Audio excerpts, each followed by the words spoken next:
Russell, am I the only one that hears you like a chipmunk? Russ, your audio's messed up. I don't know if you want to try to disconnect and connect again, but you're. Hello.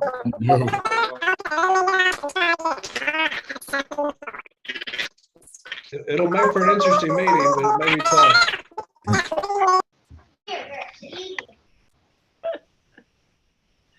Oh, bless his heart. Well, that's a good way to start as chairman right there. Yep, there you go.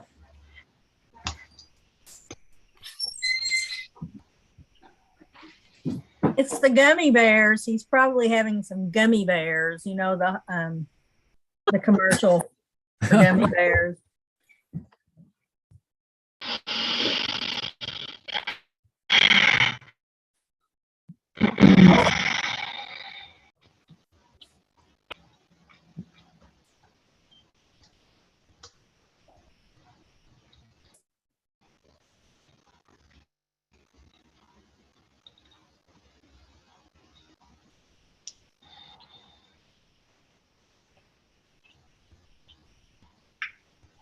Does that make any difference?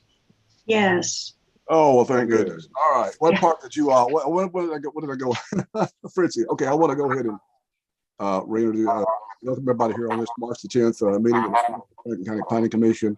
I want to welcome the staff, the commission, the applicants, and all those who are in attendance either tonight live or who will be watching this on some form of video conferencing. I think at this point in time, we're going to be working off an amended agenda, and we'll touch on those items in a second. But Madam Secretary, would you please call the roll? Yes. David Boggs. Here. Patty Cross. Here. Sharon Jackson. Here. Keith Lee. Here. Paul Looney. Here. Timothy Lusher. Here. William May. Here. Daryl Sanderson. Here. Charles Stewart. Brent Swager. Here. Chairman Wright. Here. Quorum of 10. All right. Our next, we're going to move on down, take a look at the minutes. They're amended. I think there was a slight change on the next to last paragraph or the next to last page in addressing Mr. Swiger. I don't know if he caught that himself, but if he did, good eye. But basically, if you had had a chance to review the minutes, I'd like to go ahead and get a motion to approve the minutes for the last meeting. So moved. Okay.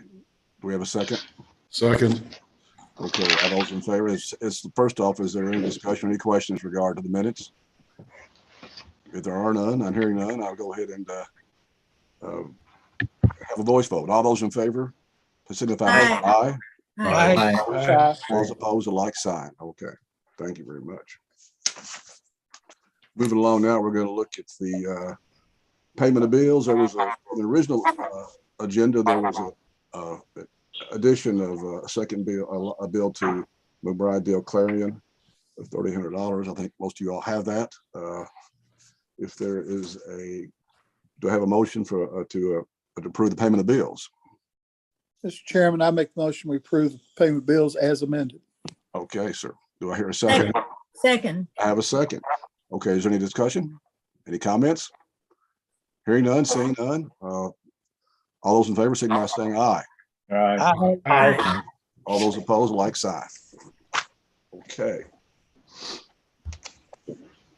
Now, at this point, I want to ask the staff if there are any items they might like.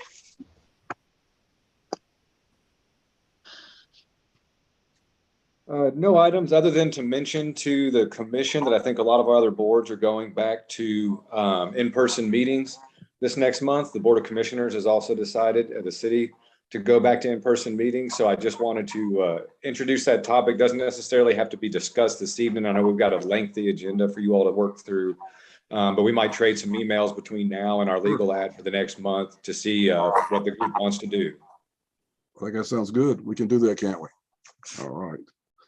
Okay, reports from special committees, which I think is the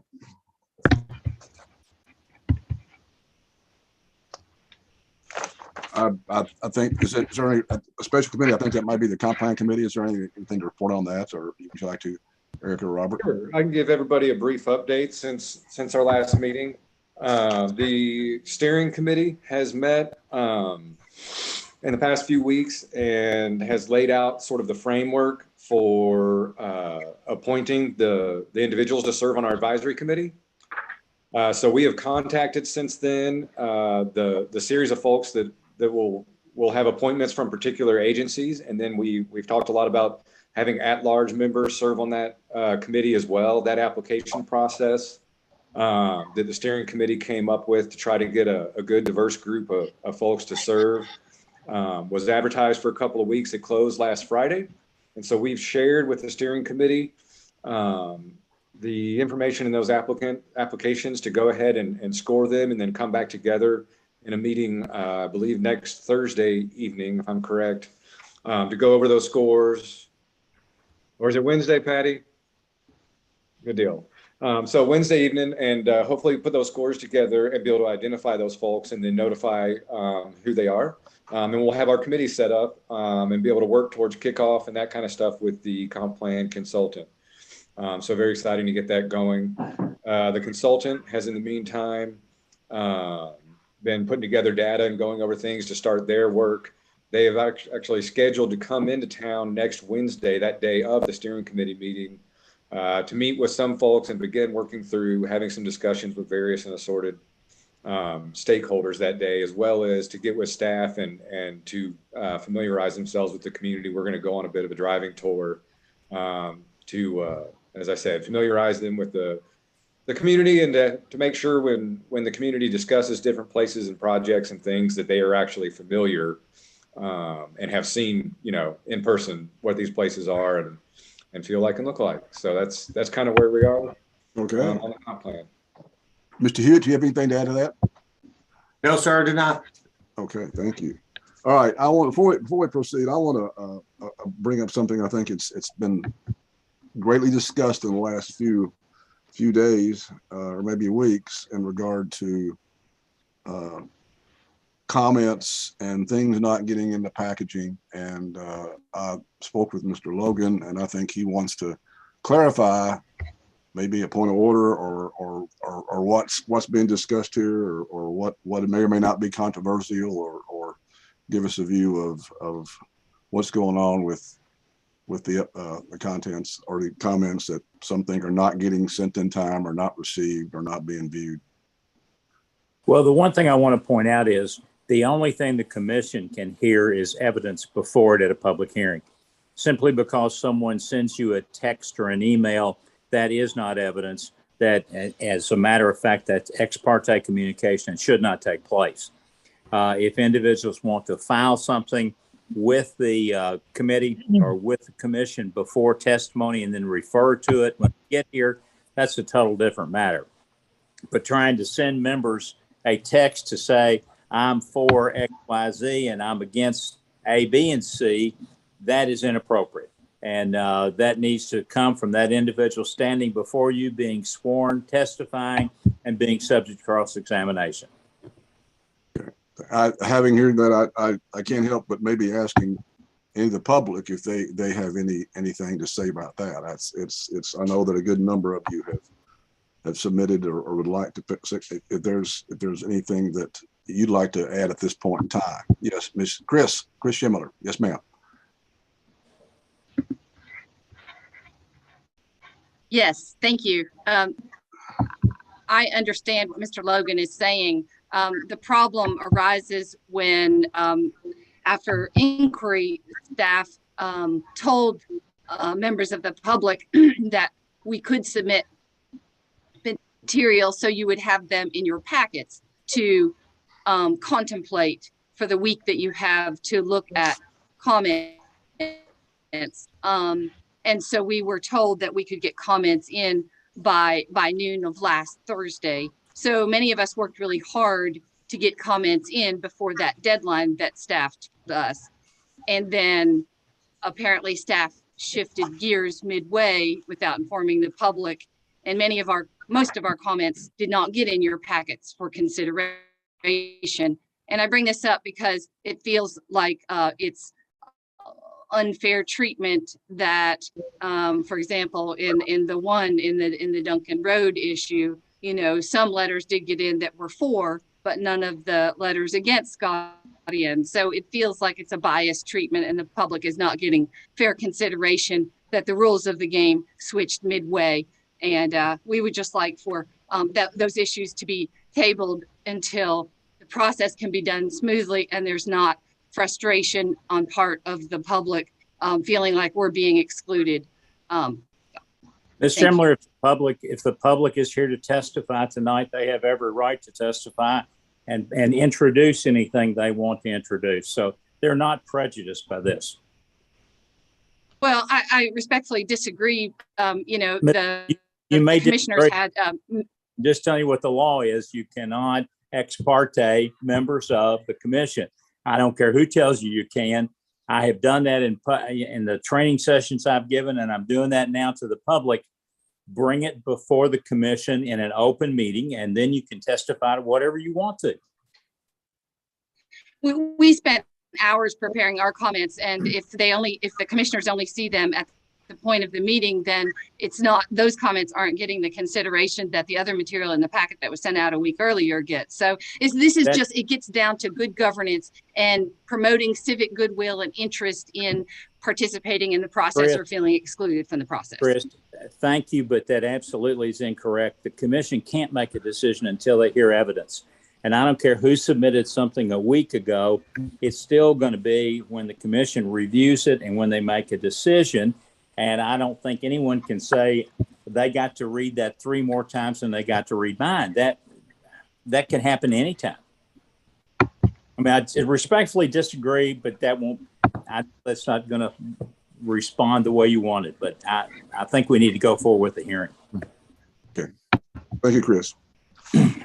Okay. Madam Secretary, you want to go ahead and introduce the first item? Yes. Public hearing. Patrick Farm LLC is requesting approval of a zone map amendment from Agricultural District AG to Rural Residential B District RB for a 24.64 acre portion of the property located on Arborview Drive. The tract is more specifically identified as PBA map number 036-00-00-009.00. This is a county item. And if you are going to testify in this public hearing, you do need to raise your right hand and be sworn. Okay. How many do we have? Wait a minute. There you are, Gene. Do it right there. What? Raise your hand and Raise your hand. Do you swear to affirm that the testimony you're about to give in this matter is the truth, the whole truth, and nothing but the truth? So help you God. I do. Thank you. Okay. At this point in time, will the staff present the staff report? Mr. Chairman, how many individuals do we have testifying? Sir, I could not count all. But Vicki, how many did you count? I regret I didn't count them all. I couldn't count. Huh? I couldn't count them all. I don't know who that is. somebody wanting to testify. We want to go ahead and do another hand check. I saw several on the screen that was available to me, and I can't see all the way down the. I'm leaving. Whatever you want. Because we all have a different array of pictures here. Yes. Can we post it in chat? Yes. Yeah, could we that was sign my in on, have suggestion. them sign in on the chat? Yeah. Yes, that was my suggestion. Okay, good idea. Dark.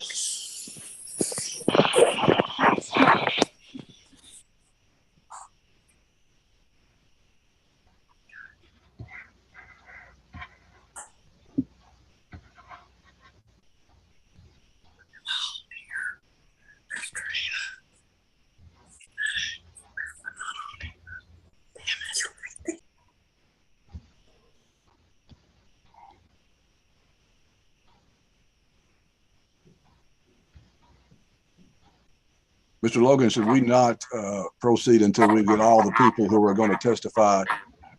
Well, Mr. Sworn Chairman, right now. Yeah, they're going to have to be sworn in before the hearing, right?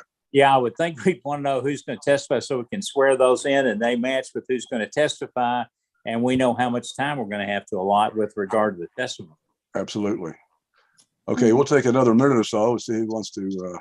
I think Miss Jillian is trying to get her name on there. Who is There that? she is. Here she is, Jane Julian. She's under Betty B. Shore's Yeah. name. Yes, Betty B. Shore is not going to testify, but I'm using her iPad. But I'm Jane Julian, and I want to sign up.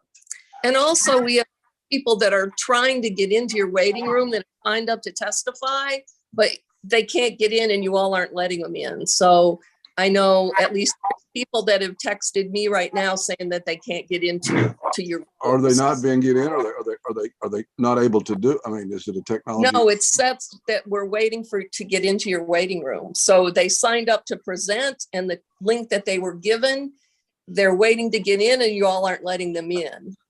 So okay. Connie Lemley, Joyce Bender, Jane Julian. A lot Chairman of Wright, people. Mr. Chairman. Yes, sir. All right, we have like over 70 people that are signed up. I'm doing my best to get everybody in as quickly as possible. I will say some people are, we have some people that are not using their full first and last name as requested. So if I can't tell who they are, I really can't let them in. There are several people that fall in that category. So they do need to make sure their full first and last name is as signed up. And I'm doing my best to get through everybody else, but it's a long list that I'm having to go through. Chairman Wright, Yes, Mr. Hewitt. the county issued out a registration form with fields to fill in to ensure that we had a secure meeting and that we knew everyone's name, address, and telephone number. And if that form was not filled out in its entirety, then they will not be let into the meeting. So But here's the thing, the form was filled out in its entirety. excuse me, ma'am. Excuse me, I'm talking to the chairman at the moment. You'll give me just one moment. All right. So, Mr. Wright, if there are individuals in the waiting room who are using their initials or their first initial and last name, they will need to re-register or in order to get back in, because we are not going to we're doing our best to keep this meeting from being hacked, and we want to know everyone and their name and address for the benefit of the secretary of who wants to testify. And so that's how the county set this up. Are those available to hear or know this? They can't get in because they don't know to re-register. How do we? Who? The registration was issued out on the. Oh yeah, I understand that, but the ones today who have a chance to read, there's not a realistic chance they're going to be able to re-register today and get in this meeting, right? Do you think? It's only full name, address, and telephone number. It takes a matter of seconds. Are they available to know that? They can't get in to hear that instruction, right? I mean, in order to have gotten a link, they would have had already given that type information, had gotten a link to get into Zoom. The last link that you provided is the one that they're having trouble with giving the name matching. So I think it's appropriate to give them the opportunity to get in. And if their screen name must match their registration. It must match the registration. I don't think anybody's questioning that. A J Baker just is doing it. That needs to be read as John Baker, just as they registered. Okay. It looks like this is for security. This is for security as well as assistance to the recording secretary. No. Oh, hush.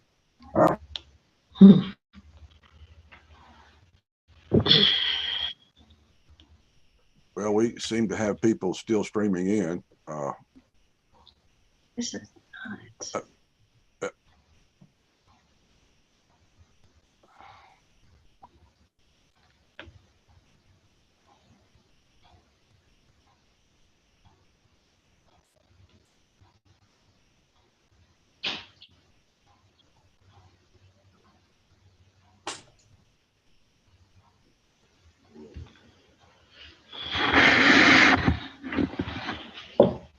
Mr. Chairman.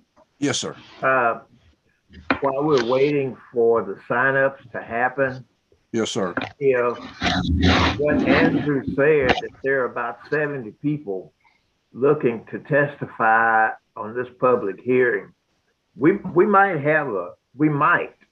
and I use the word might, have a time issue here with the agenda items, because now the planning commission meeting by our bylaws should not go past 10 p.m. Correct. And it might be necessary or maybe appropriate for us to begin thinking about what issues might need to be tabled and heard at another meeting if we're going to have that many individuals testifying at these public hearings. I would anticipate that you'd have more people testifying in the second public hearing than in the first public hearing, which is the Patrick request. I think the tyranny request would probably be more people, and then I have no idea about what will occur on for new business. It's Correct. just something to think about. I'm not given the recommendation or request. Given the potential testimony, I'm not sure this one couldn't take a significant chunk of time. But however, if we do at one point, Counselor, what would be the? I mean, do we want to table it? What do we not want to go through at least some of the testimony or the presentation by the applicant and staff, or we're not going to be too sure what time, at what point we're not going to have enough time. I would think. And it depends upon how much time the chair determines each individual has to testify. And if we have 70 people in the first hearing and 70 in the second, we cannot get to items 1 and 2 under new business within the time constraints we have. I mean, even if you give them 1 minute per time, you're talking about an hour and 10 minutes for each group. Correct.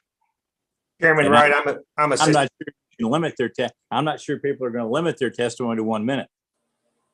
Yes, Mr. Hewitt. I don't think you can. Mr. Wright, I'm assisting IT with going through the waiting room for the individuals that have contacted us requesting the link.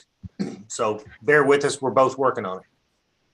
I'm with you. And Mr. Hewitt, I mean, everyone that's in the room may not wish to testify. So we need to know how many intend on being sworn and testifying tonight before you make a decision on the last item on the agenda. Yes, sir. Well, we saved the emails of those who sent comments and said, I would like to address the commission. So those are the ones that we saved. Yeah. And also we generally, as everyone here knows, and Mr. Hewitt and Cockley and the staff and the commission knows that we do also allow the public to ask questions at various intervals in the process. And we need to emphasize that those are pertinent questions and not necessarily a testimony. So that also could take some time if we don't qualify what we're actually doing here in regard to a simple question or a testimony, which may be more substantive or more direct. But right here, and there's Carol looking at me. Is that you, Mr. Wright? Yeah. Yes, Ms. Jones. No. Oh, I hear who. I'm sorry. I saw Miss Jones light up there. Excuse me. Yes, Miss Cross. I'm wondering if there is a way to ask that people not repeat testimony that's already been given, or is that? It's been a long time since we've had this many people want to talk about. Yeah, it could be. And I vaguely remember that we could say, do not repeat the testimony of people who came before you. I mean, if everybody gets up there and says, I want you to vote this way or that way, and because people, I don't see, there's the soil will be damaged. If everybody gets up and says that, it'll take all night. But if one person says that and everybody crosses that off their list to testify, then I think that we could simplify things. Is that something that's doable? Well, that is simple, and I mean that sounds reasonable, but it might get down to where the whole vehicle to do that is more complex than what I mean, that's a good, you know. I mean, you're also not allowing people to testify.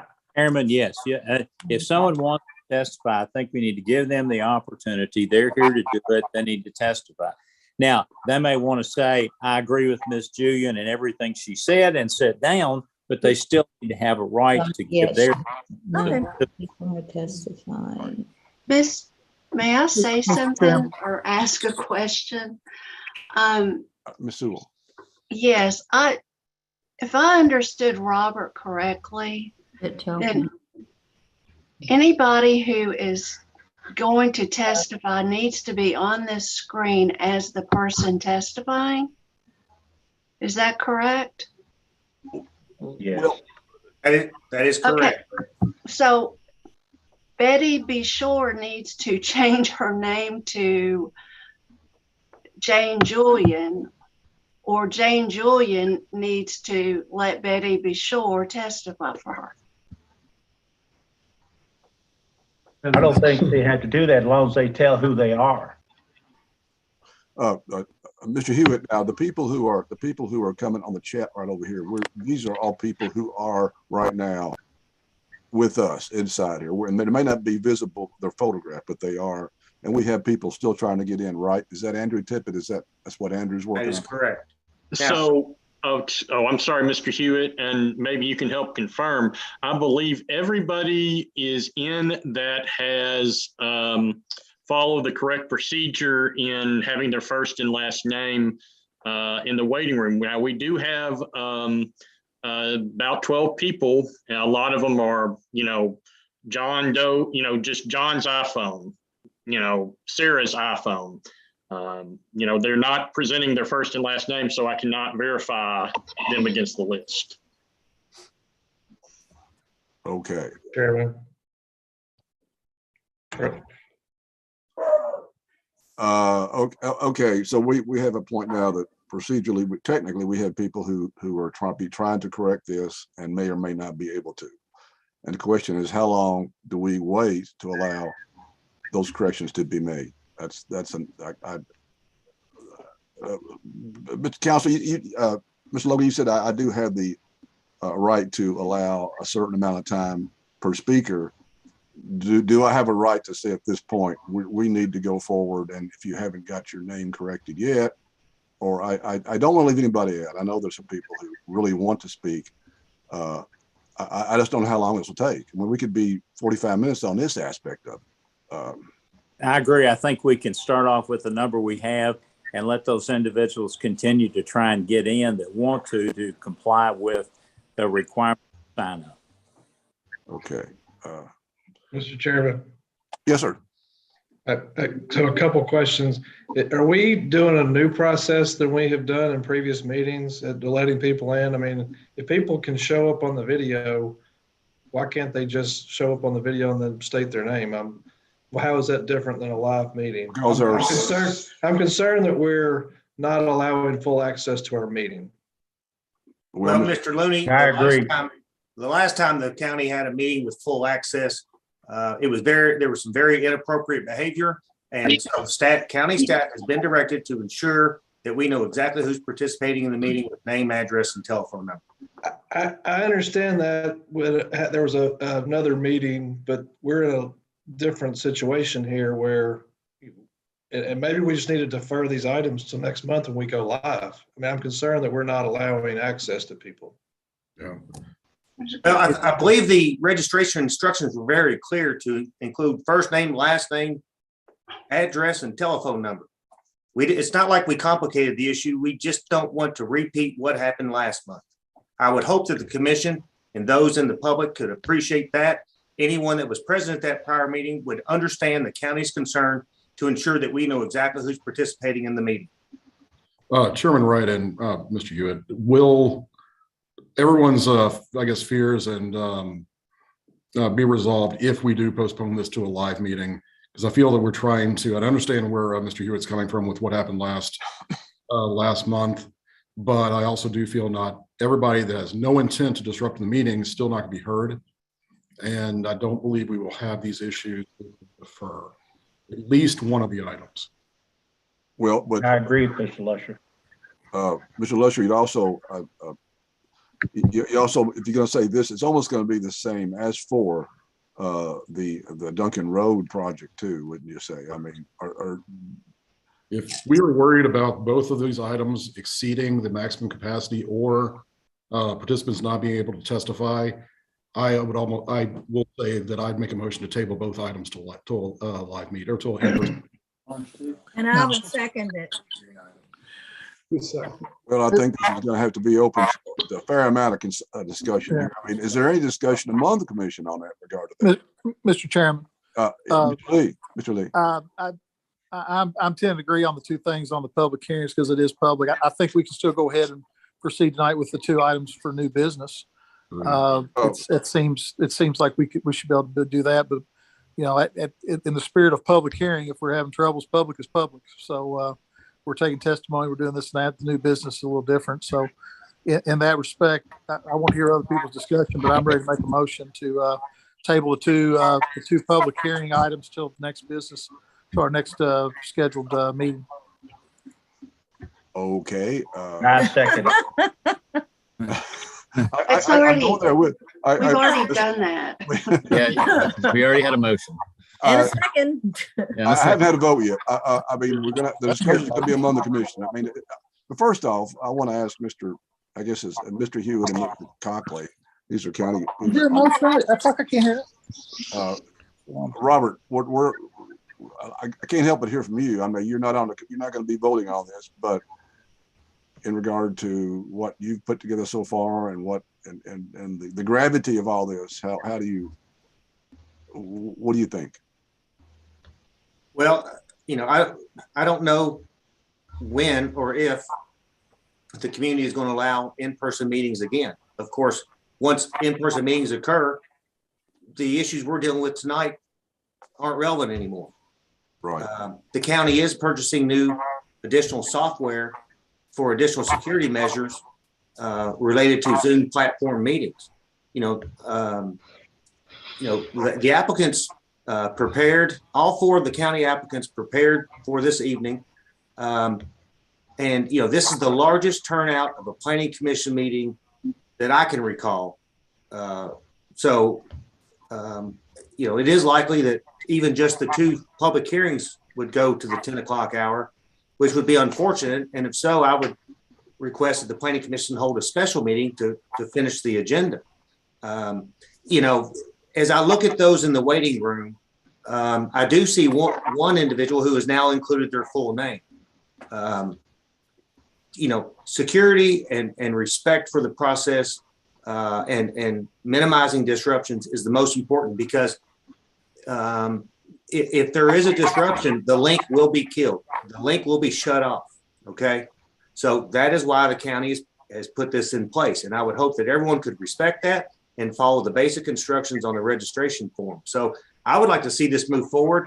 My staff and I have spent the last 2 days gathering emails, ensuring links get out, copying all these documents in the event that something happened electronically. So I would like to see us move forward. Not everyone on this screen right now is here for the first item, but everyone wants to be on the screen. So, there was instruction given to go to the chat room if you want to testify. Give us a moment. Let's see how many people we have there. But I'd like to move forward, because if we don't go back to in person, we're just pushing the problem to the next month. That's my opinion.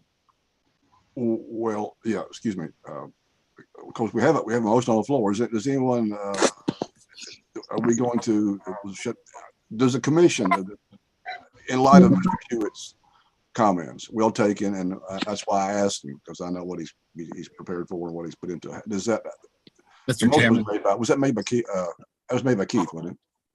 It was made by Mr. Lusher. Mr. Lusher and Mr. Keith made a comment. Okay, does the motion still stand? Do we see any reason to amend that or say we are going to go we've had a motion and a second. Okay. Yeah. And Mr. Chairman. I was having a discussion. Speaker. Just a comment. If this moves forward and gets passed, I think one of the things that Mr. Hewitt said was that we might need to consider having a special meeting rather than trying to bump these things and try to group them with whatever is going to be normally held in March or in April. So, I mean, so Mr. Swigger, you're saying have a special meeting for this particular item and maybe another, having these items alone on an agenda possibly. Well, I mean, they're going to be a lot in themselves, and trying to just bump it a month and then whatever else is on the agenda for that month. It's going to be a lot to handle for everybody involved.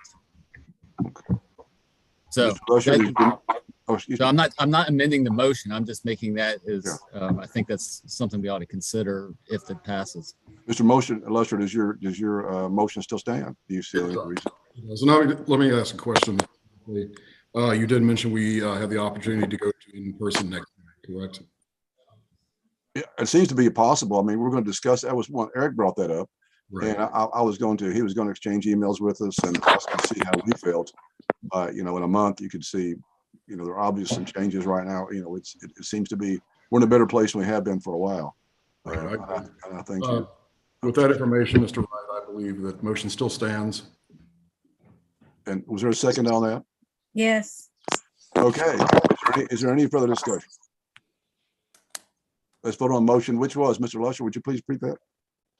The motion of to table item 2 on the public hearing until the next meeting that we can have it in person. To allow. Is that for both of these public hearing meetings? For both of them, for both items 1 and 2. And we had a second, didn't we? Ms. Cross. Yes. Cross. Okay. Is there any further discussion? We've already discussed it some. Anything else needs to be said among the commissioners before we cast a vote? Okay. Okay. Secretary Sewell, I'd like to have a roll call vote on that, please. Sure. Mr. Boggs? This is to get clarified. This is to reschedule the 2 public hearings. Yeah. Right. Mr. Boggs? No. Ms. Cross? Yes. Mr. Jackson? Yes. Mr. Lee? Yes. Mr. Looney? Yes. Mr. Lusher? Yes. Mr. May? Yes. Mr. Sanderson? Yes. Mr. Swager? Yes. Chairman Wright? Yes. Motion passes 9-1. So having that, all those who showed up tonight for the Patrick Farm and Cherry Road, thank you. And maybe this will work out a whole lot better. Most of you didn't have to leave your home to get here tonight. So I'm sure the staff will post it on what's going to be going in the future. Thank you very much. And I hope we have a good session. Can I ask a question before you dismiss us all? Oh, you're not dismissed. You can still stick around for the next issue. The next. Well, I don't care about the other issues. Other than Okay. Well, all right. But you're not being dismissed nonetheless. I'm not telling you to get off. How will we be notified when this public hearing is? Because I would have never known, because the notification was only given to 2 houses in our neighborhood. Well, it's posted in the State Journal. Which is obsolete. I don't subscribe to that, and online. Who is speaking? This is Wendy Kempston. Yes, ma'am. Thank you. I mean, it'll be posted in the State Journal? Is that what you said? Yes, ma'am. Like when? Mr. Cockley or Mr. Hewitt, how far in advance is that? I can't recall. Is it at least 10 days a week? Law requires a 14-day advance notice. Typically, the State Journal requires us to have the advertisement to them 2 to 3 days prior to that publication date. State Journal only publishes on Wednesdays and Sundays now. Okay. Mr. Hewitt, are those posted anywhere like on any social media or Facebook or anything? Are those postings also made? I've never seen them there, but I didn't know if they were or not. They can be, but not everyone has Facebook. Yeah. I mean, so Mr. Chair. law requires Chair. it published in the newspaper. Mr. Rom. Yes, Mr. Chair, I'm represent Tierney Storage, the applicant, in one of the matters you just tabled. And time is of the essence for my client. Time is of the essence, we believe, for Franklin County.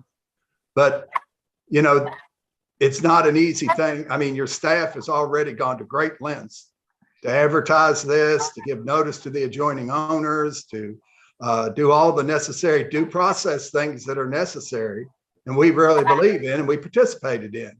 But now all those things are going to have to be done again for another meeting. And, you know, I'm very hopeful that that meeting could be in person, that society and life will go back to where people can get together in a room. But I was in the room January 9th of 2020.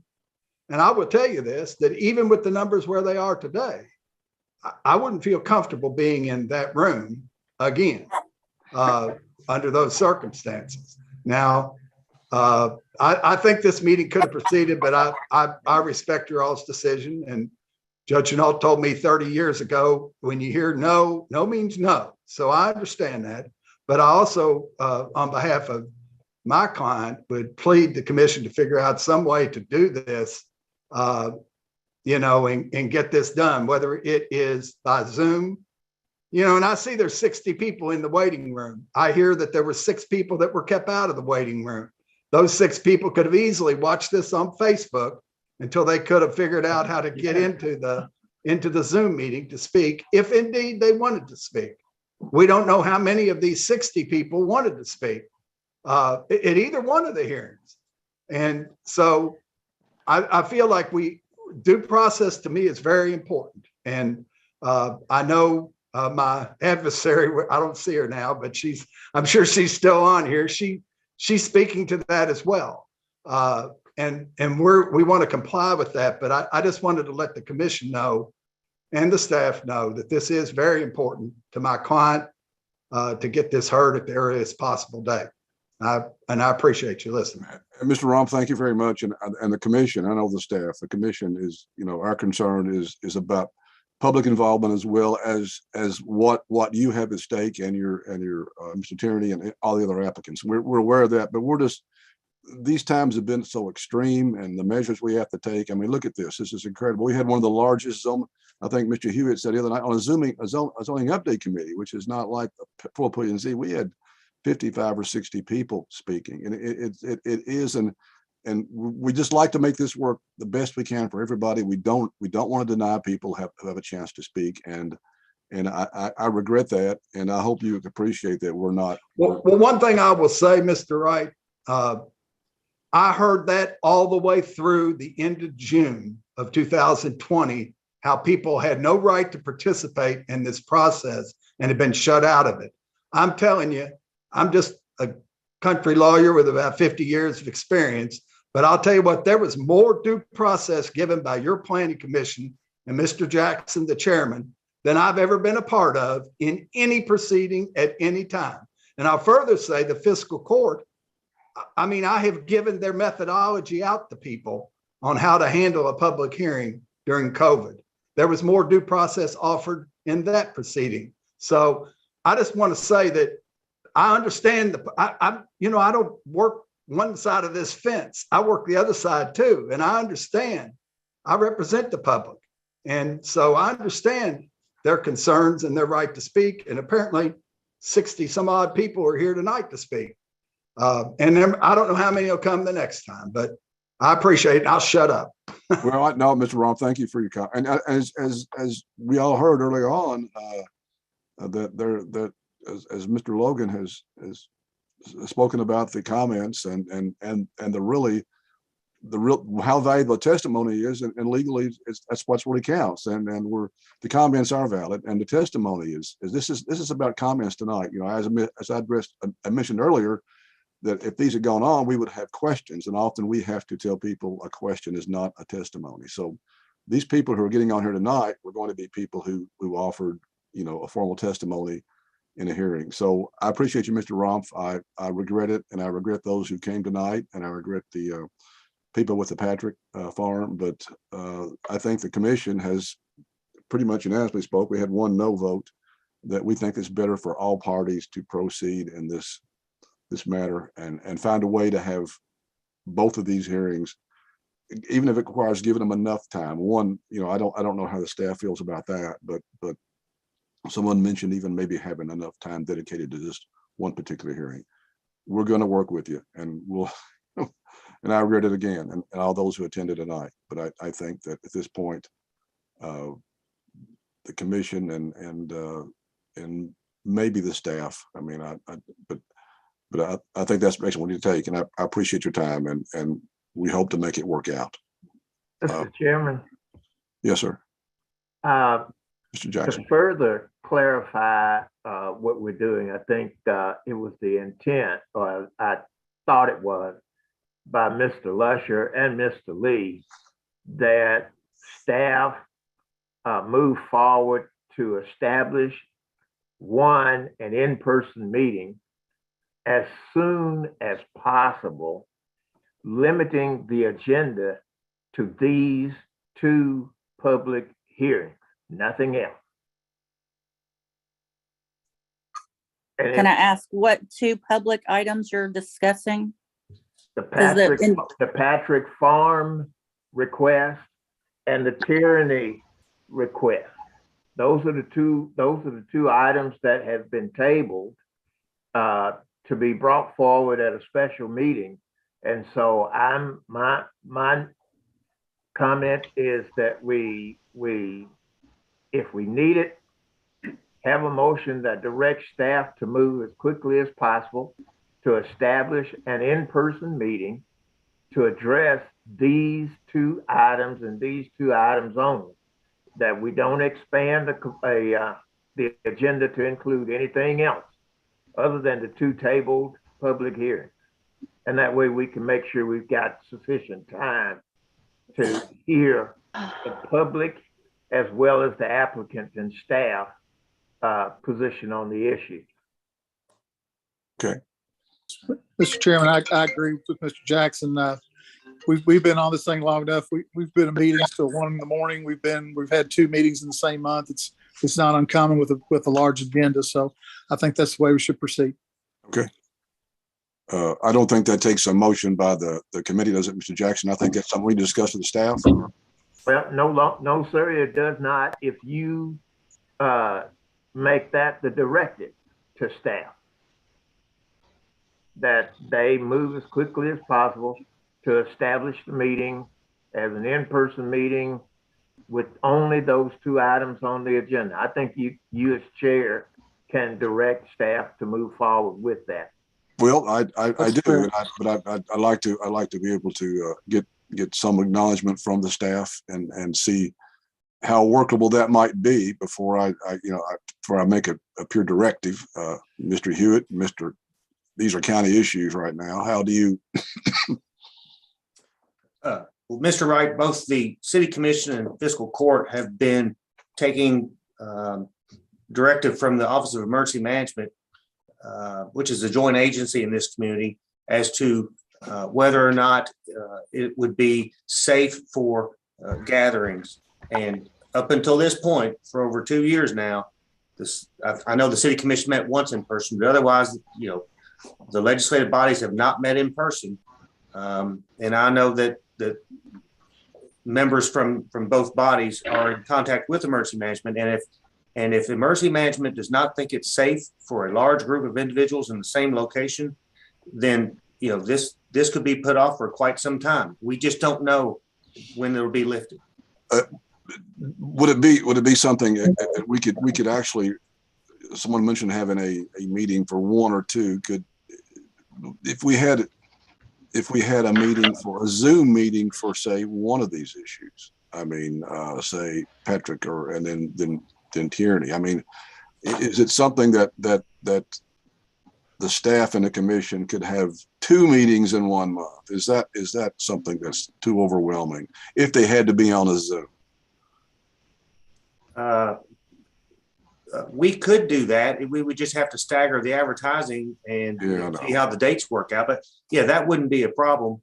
And I'm happy, and Mr. Cockley and I are happy to reach out to the judge executive and the mayor and the director of emergency management, sort of to see where this is trending, and see if they can give us any insight. And I can report back to you, Mr. Wright. Okay. But I don't know that the director of emergency management is going to have a crystal ball. But I'm happy to reach out and correspond back with you. I appreciate that. And rather than me issue a directive right now with all the unknowns, I can appreciate that if you would get back, and I can be in contact with the commission. And I see Mr. Keeling, he has his hand up. Mr. Keeling. Yeah, I would like to request that if we go to having a Zoom meeting for the 2 public hearings due to not being able to go back in person, that 2 days or a day prior, we have a Zoom test session for all parties to be able to go in and test, make sure they can get into the Zoom meeting, so that we're not allowing the public or expecting the public to be technology savvy in order to get into a Zoom meeting.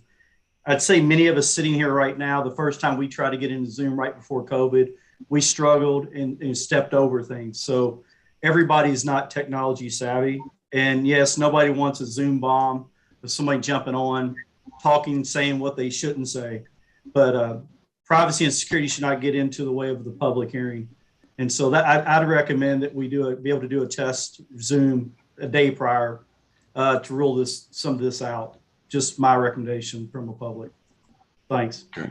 Mr. Chairman, would they also look at possibility of a hybrid situation where we may have one location that 20 people can show up and that Zoom site is up, they testify, and the next person comes up, so that we're not having 20 people try to sign in, but have 1 or 2 locations where the public can go to give their testimony.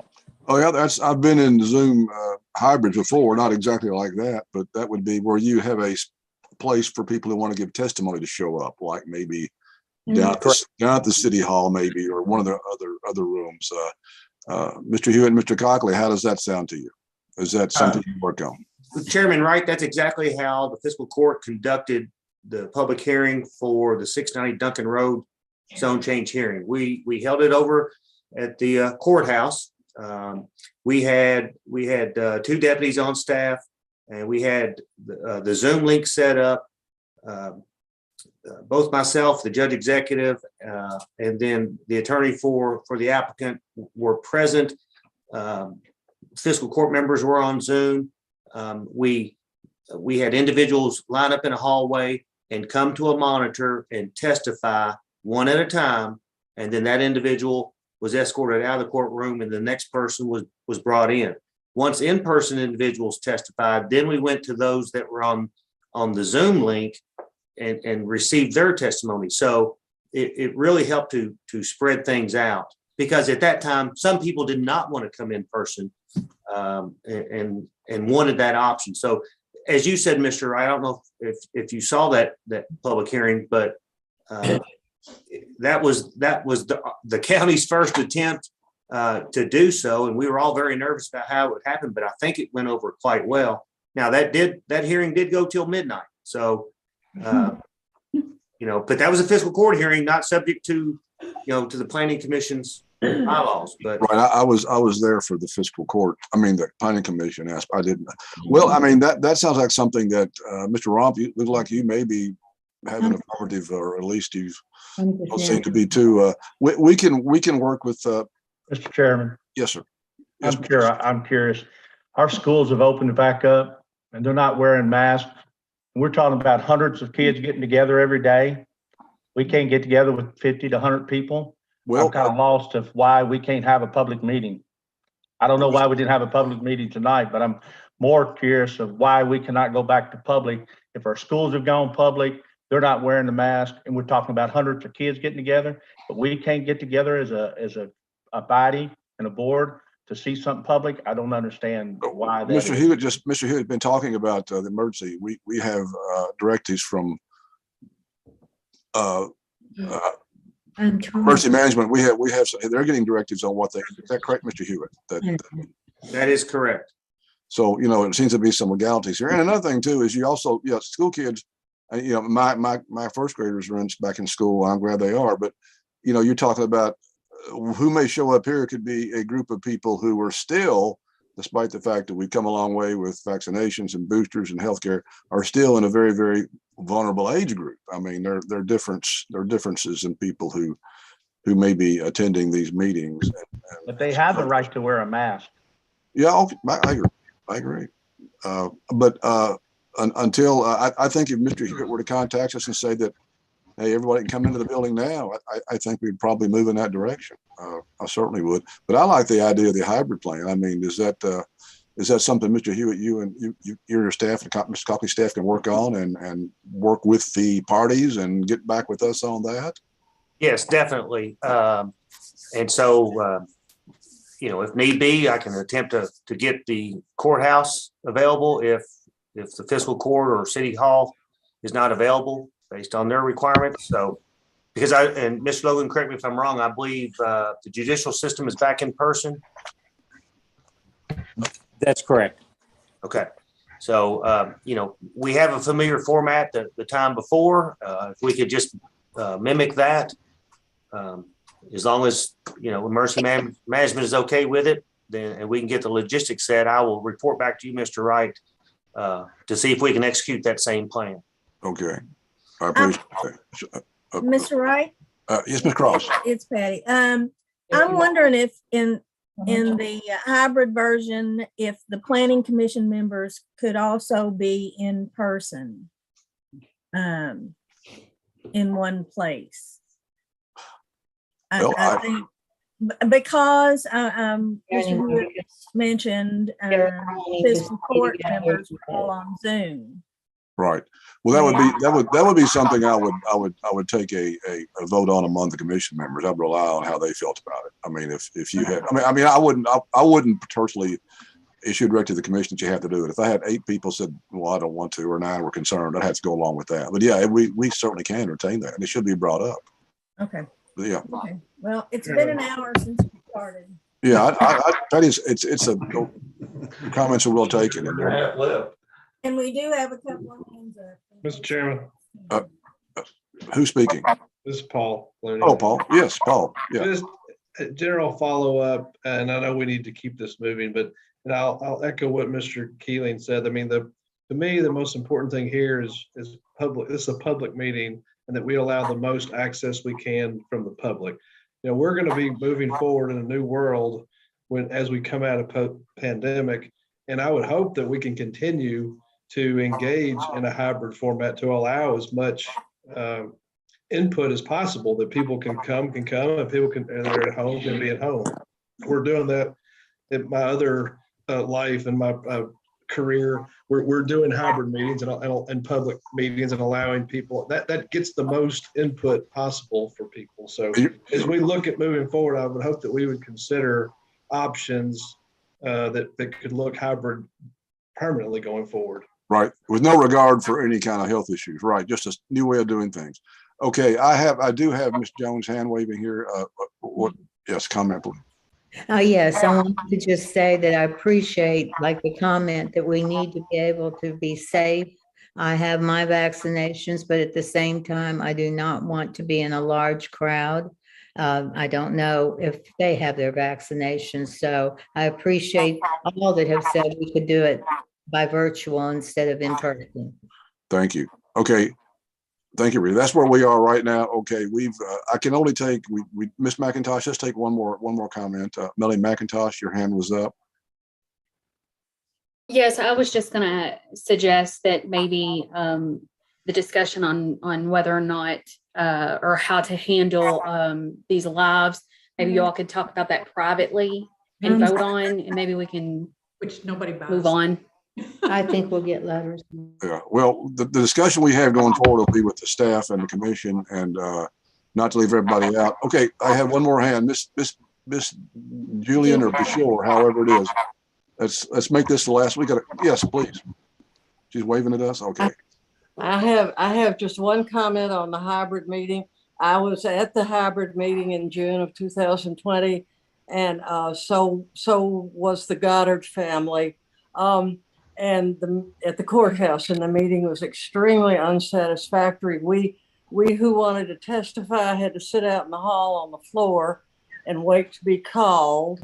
And then when we got in there, the only people in person were the county court and the and the deputies and people like that. Of course, that was 2 years ago. So let's have an in-person meeting. Well, I'm sure however this will be, I'm sure Mr. Hewitt and his staff will work on improving that. It was 2 years ago and that was all brand new.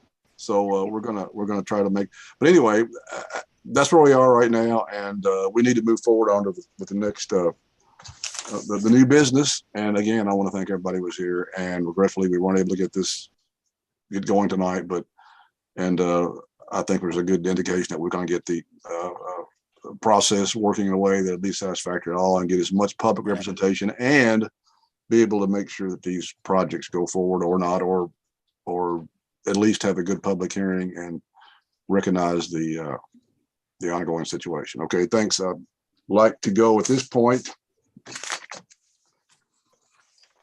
Madam Secretary, we need to move on to I think that's Frankfurt Development Corporation. Is that it? Yes, under new business. Frankfurt Development Group LLC is requesting an interpretation from the Planning Commission to determine if the parking of recreational vehicles, boats, campers, and other similar vehicles is classified as a motor vehicle parking facility under Land Use Code number 632. And this is a county item. Okay. Okay, will the staff present the staff report, please? Yes, sir. So I've received this request from Frankfurt Development Group.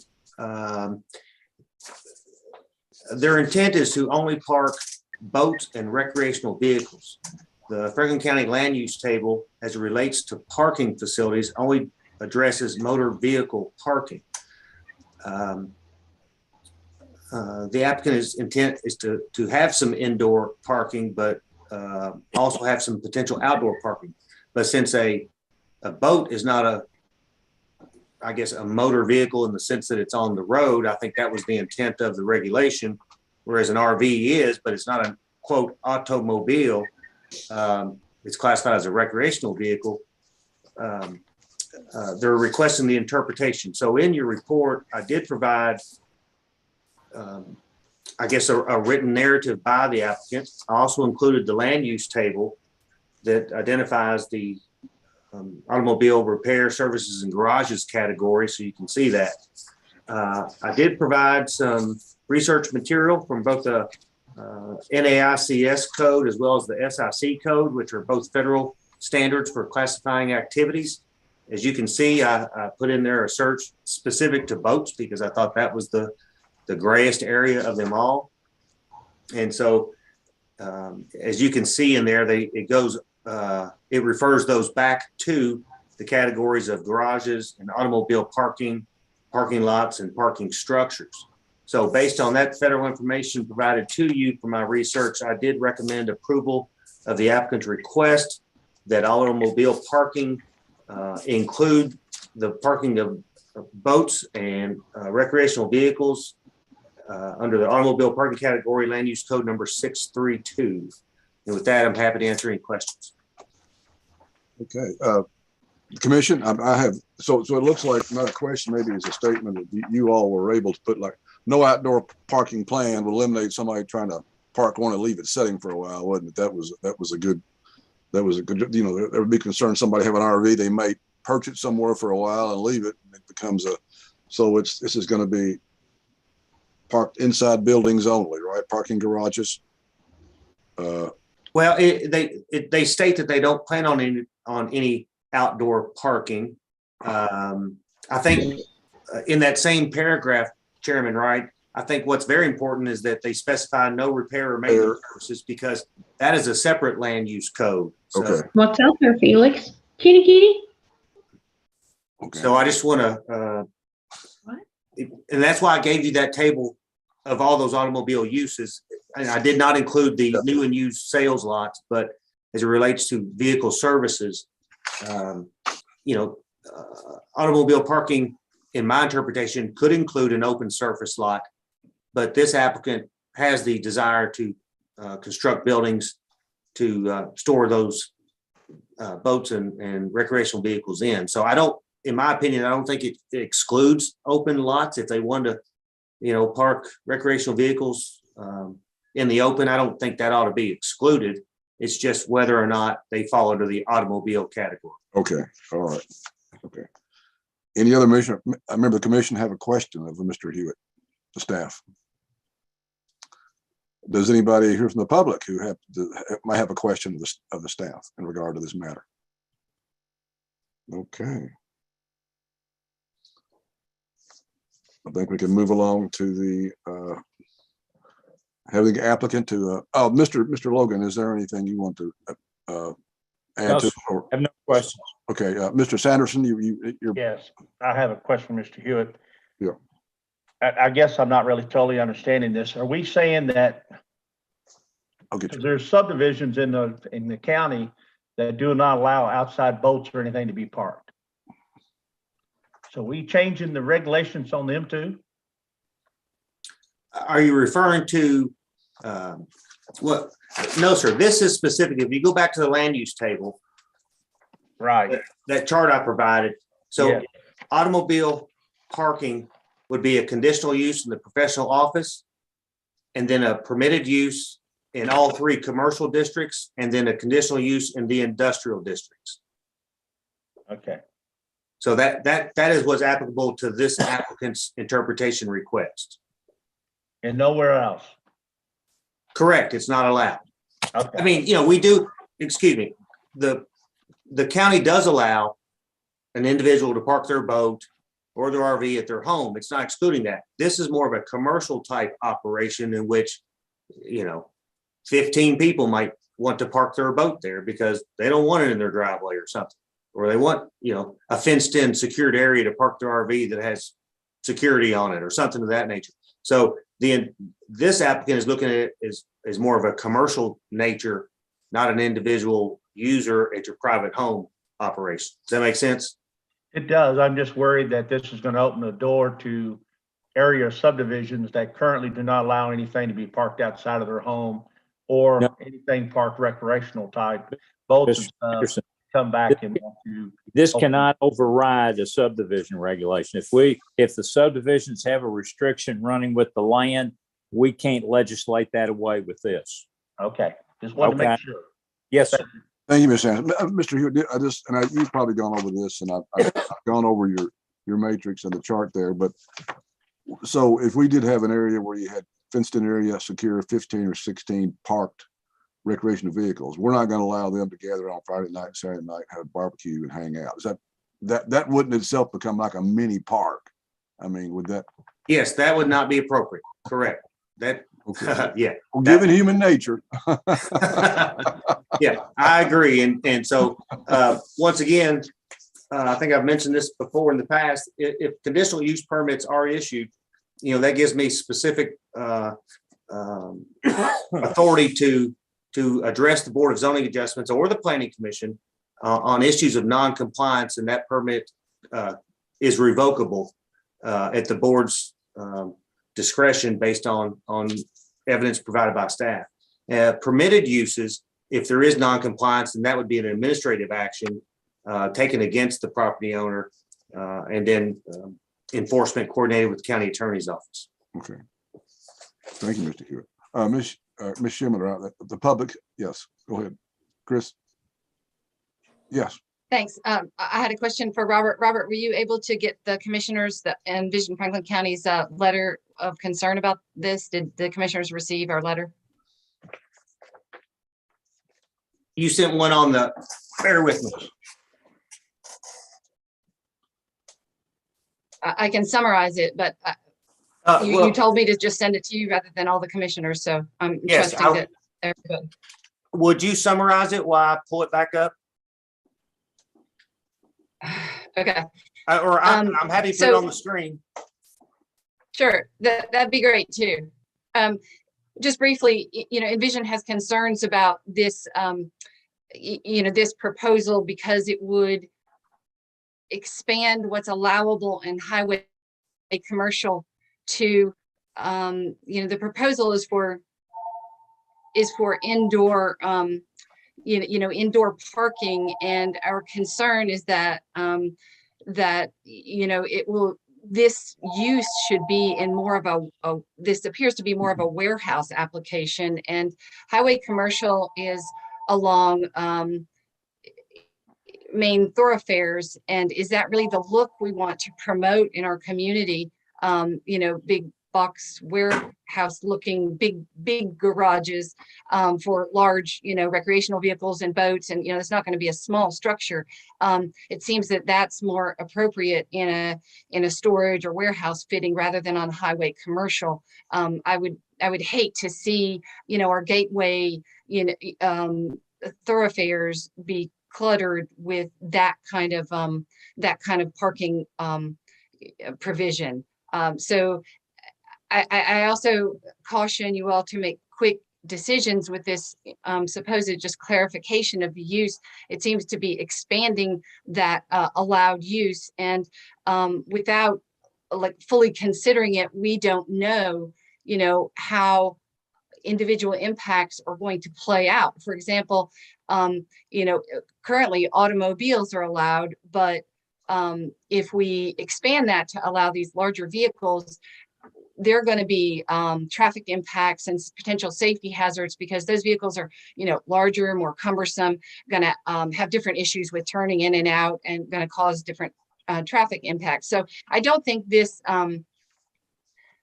clarification should be taken lightly and decided with a broad sweep because different areas are going to be affected differently. I think it would look poorly in some of our gateway areas, have this on highway commercial. Currently what's allowed on highway commercial under that category are auto repair and garages and, going in and, getting your tire changed or your oil changed. I can totally understand that, that's a reasonable use of, a highway commercial along a highway, but this seems to be a storage facility and could be more appropriately cited somewhere else. And I'm happy to take any questions for clarification if you'd like, but that's all I had to say. Okay. That I was gonna, are there any other public way, the commission's any more questions about the commission of the staff at this point in time? Okay. Robert, did anybody from Frankfurt Development Court? There's no representative from the application or the request, is there? Is there anybody here from that group? Mr. Grider, are you on the call? I don't see his name on the screen. There's someone attempting to connect to audio. Can we give him just 1 second? Mr. Grider? Mr. Chairman, I don't see the applicant being represented this evening.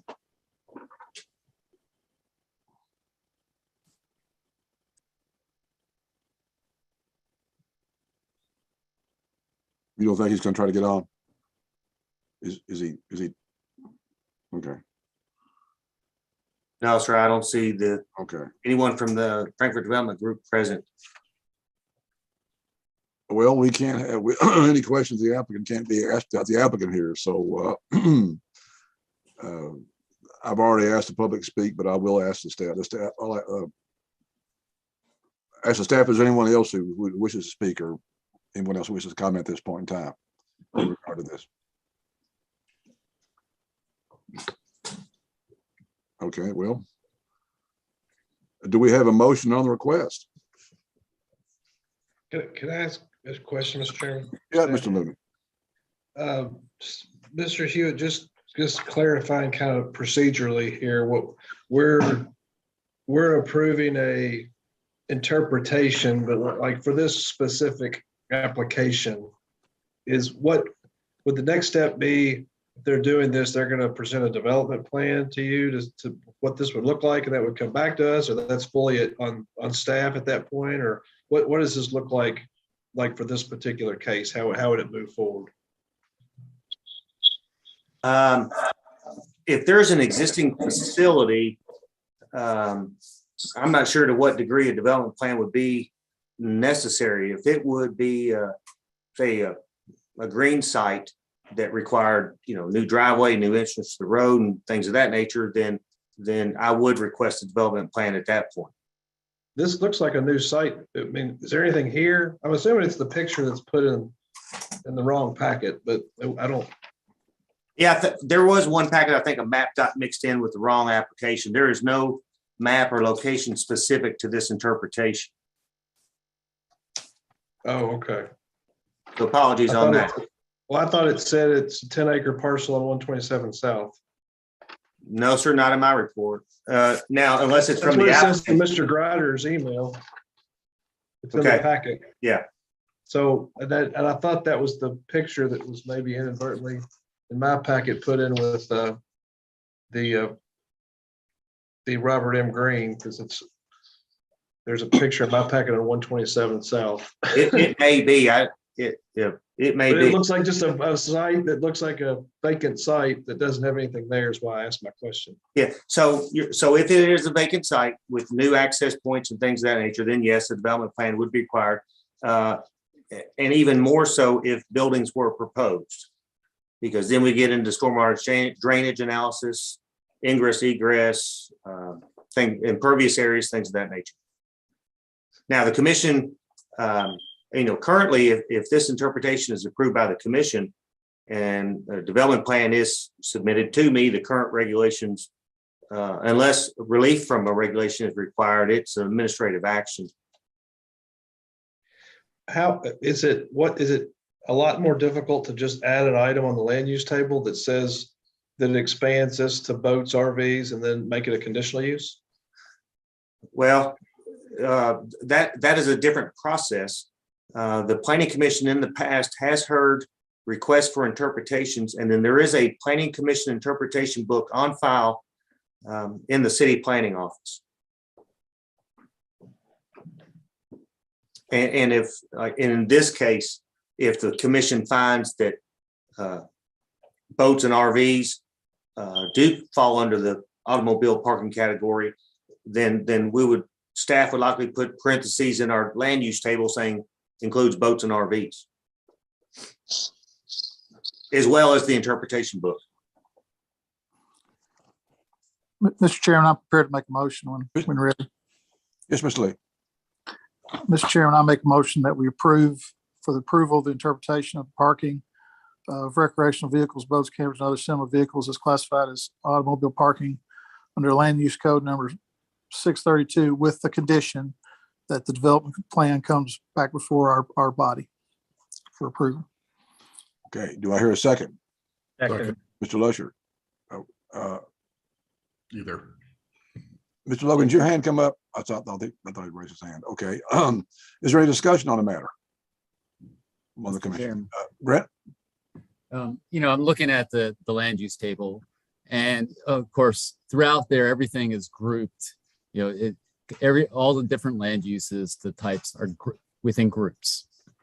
So this one falls under a group titled automobile repair, service, and garages. And so when I look at that, I'm trying to figure out what was the intent when it was written, because there's really, because we're here, there's not a lot of guidance, but it lists 5 different things that are under there. I don't know which ones were added originally, which one's been added in over time, but it appears to me this really goes to servicing passenger cars or, SUVs and pickup trucks and that kind of thing, as opposed to larger vehicles. So, to me, the interpretation would be that it's more a passenger car type of land use here. And that if we wanted to address something that was larger vehicles or boats, there are other land uses that are within our tables that specify things like marine or trucks. So they are explicit. So it almost seems like if we ought to, if that's a need for the community to have storage of these kind of large vehicles and marine vehicles, that ought to be addressed and figured out what is the best land use, maybe even creating a new land use within our table to accommodate that, rather than trying to just shoehorn it into this. So I don't agree with the motion, and that is why. Okay. Any further discussion? Chairman Wright, if I may. Yes, you may. I believe the land use category that Commissioner Swiger is referring to falls under the manufacturing of marine craft as opposed to the parking of vehicles. Well, Mr. Hewitt, I wasn't intending that actually fell within that. I was just saying that there are places within our code that use the terms marine or use the terms motor vehicle or commercial vehicles or trucks. And so to me, that language, it ought to be explicit if we're going to have something that, if that's something that's going to be within our community. Well, as the staff that deals with this code and this land use table on a daily basis, the best I could find that matches up with the federal standards falls under land use code 632. So therefore, that's why I recommended approval. Okay. Thank you, Mr. Hewitt. Thank you, Mr. Swiger. Any further discussion? Mr. Hewitt. Mr. Sanderson. My understanding of this is for parking. I see nothing that says anything about working, and it says no working on the vehicles, boats, or anything else will be allowed. This is for parking only. That's correct. Repair falls under a different category. Right. So, I mean, I like it because everything's in one place versus scattered all over the county and in everybody's driveway. That's my opinion. All right. Okay. Dave, Mr. Boggs? I thought Mr. Boggs may have said something. I saw your light right up, Mr. Boggs. Any further discussion? Okay. Hearing none and seeing none, I'll ask for Ms. Sewell, can this be a roll call check? Sure, yeah. Mr. Boggs? Yes. Ms. Cross? Yes. Mr. Jackson?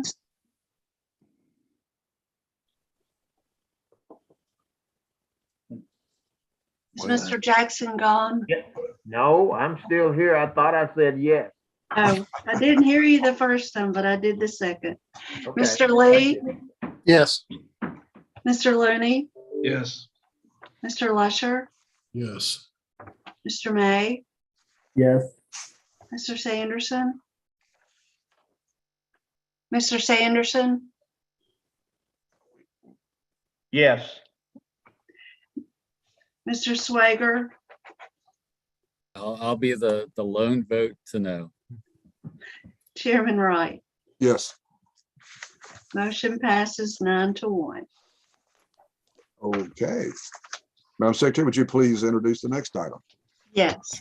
In accordance with section 155.283 of the Franklin County Code of Ordinances, CDT Homes LLC is requesting approval of a development plan for the construction of 16 townhome units on Robert M. Green Boulevard within the Village at Duckers subdivision, phase 8A-2.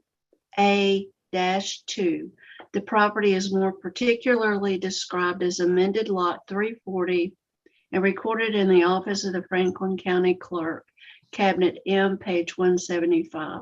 And this is also a county item. Okay. Will the staff please present? Good evening, everybody. So the item before you is the subject property is located in a PR planned residential zoning district, 1.241 acre size portion of land. It is surrounded to the north by PR zoning single family homes. To the south is vacant, used to be the doctor's golf course, and then just beyond that is the RJ Corman Railroad line. To the east is additional single family residential in the PR zone and to the west is a vacant IG lot owned by the Topi Corporation. The subject property is located within section 8A-2, which was recorded in 2008. On that plat, the subject property was shown as 3 separate lots, but platted as condominiums with 10 units. The subject property was consolidated into a single tract, which was recorded in August of last year. The development plan was submitted to planning and zoning the beginning of this year. The technical review team has reviewed the proposed development, and after subsequent review and revisions, the TRT is in a position where they, if approved tonight, would sign the development plan for approval. And based upon that, I'm also recommending approval of this item. I'd keep it short and sweet, and I'd like to enter my report into the record and be happy to answer any questions that you all may have for me. Okay. Does the commission have any questions of the staff? Okay, I'd like to also ask maybe at this point, does the public have any questions of staff? This is not necessarily a testimony now, it's just a question of the pertinent details of the application. Okay. Yes. Okay. This is Wendy Kempston. I have a question. Yes, Ms. Kempston. Because I couldn't really see on that layout that he was showing. Is there another entrance for this development that's in the back of the neighborhood planned? No, Or what's ma'am. the- No, it's at the end of the cul-de-sac. It's at the end of the neighborhood. I know where it is, yeah. But do you all know that there's already traffic problems on Hope that goes back to that? Yes. That's where I want to go, but that was my only question, was if there was another entrance. I'll wait until we can testify. Yes, no new entrances are planned at this time. Chairman Jackson, if I could provide a little history on this project. This plat came before the Planning Commission around 2005, 2006. There was a request for, I think, a couple modifications or waivers, one being specifically the length of the road. This being a planned district, the Planning Commission approved this plat with the condition that Greenway Boulevard be extended to a connection on Chenault Road.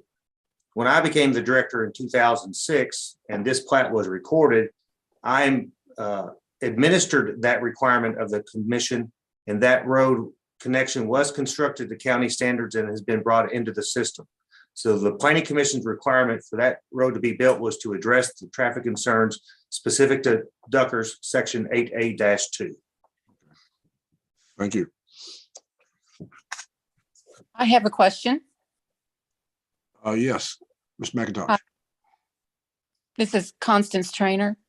Has there been an impact study traffic for this area since Greenway has been extended out to Chenault to see what the actual improvement was or was not based on the new construction?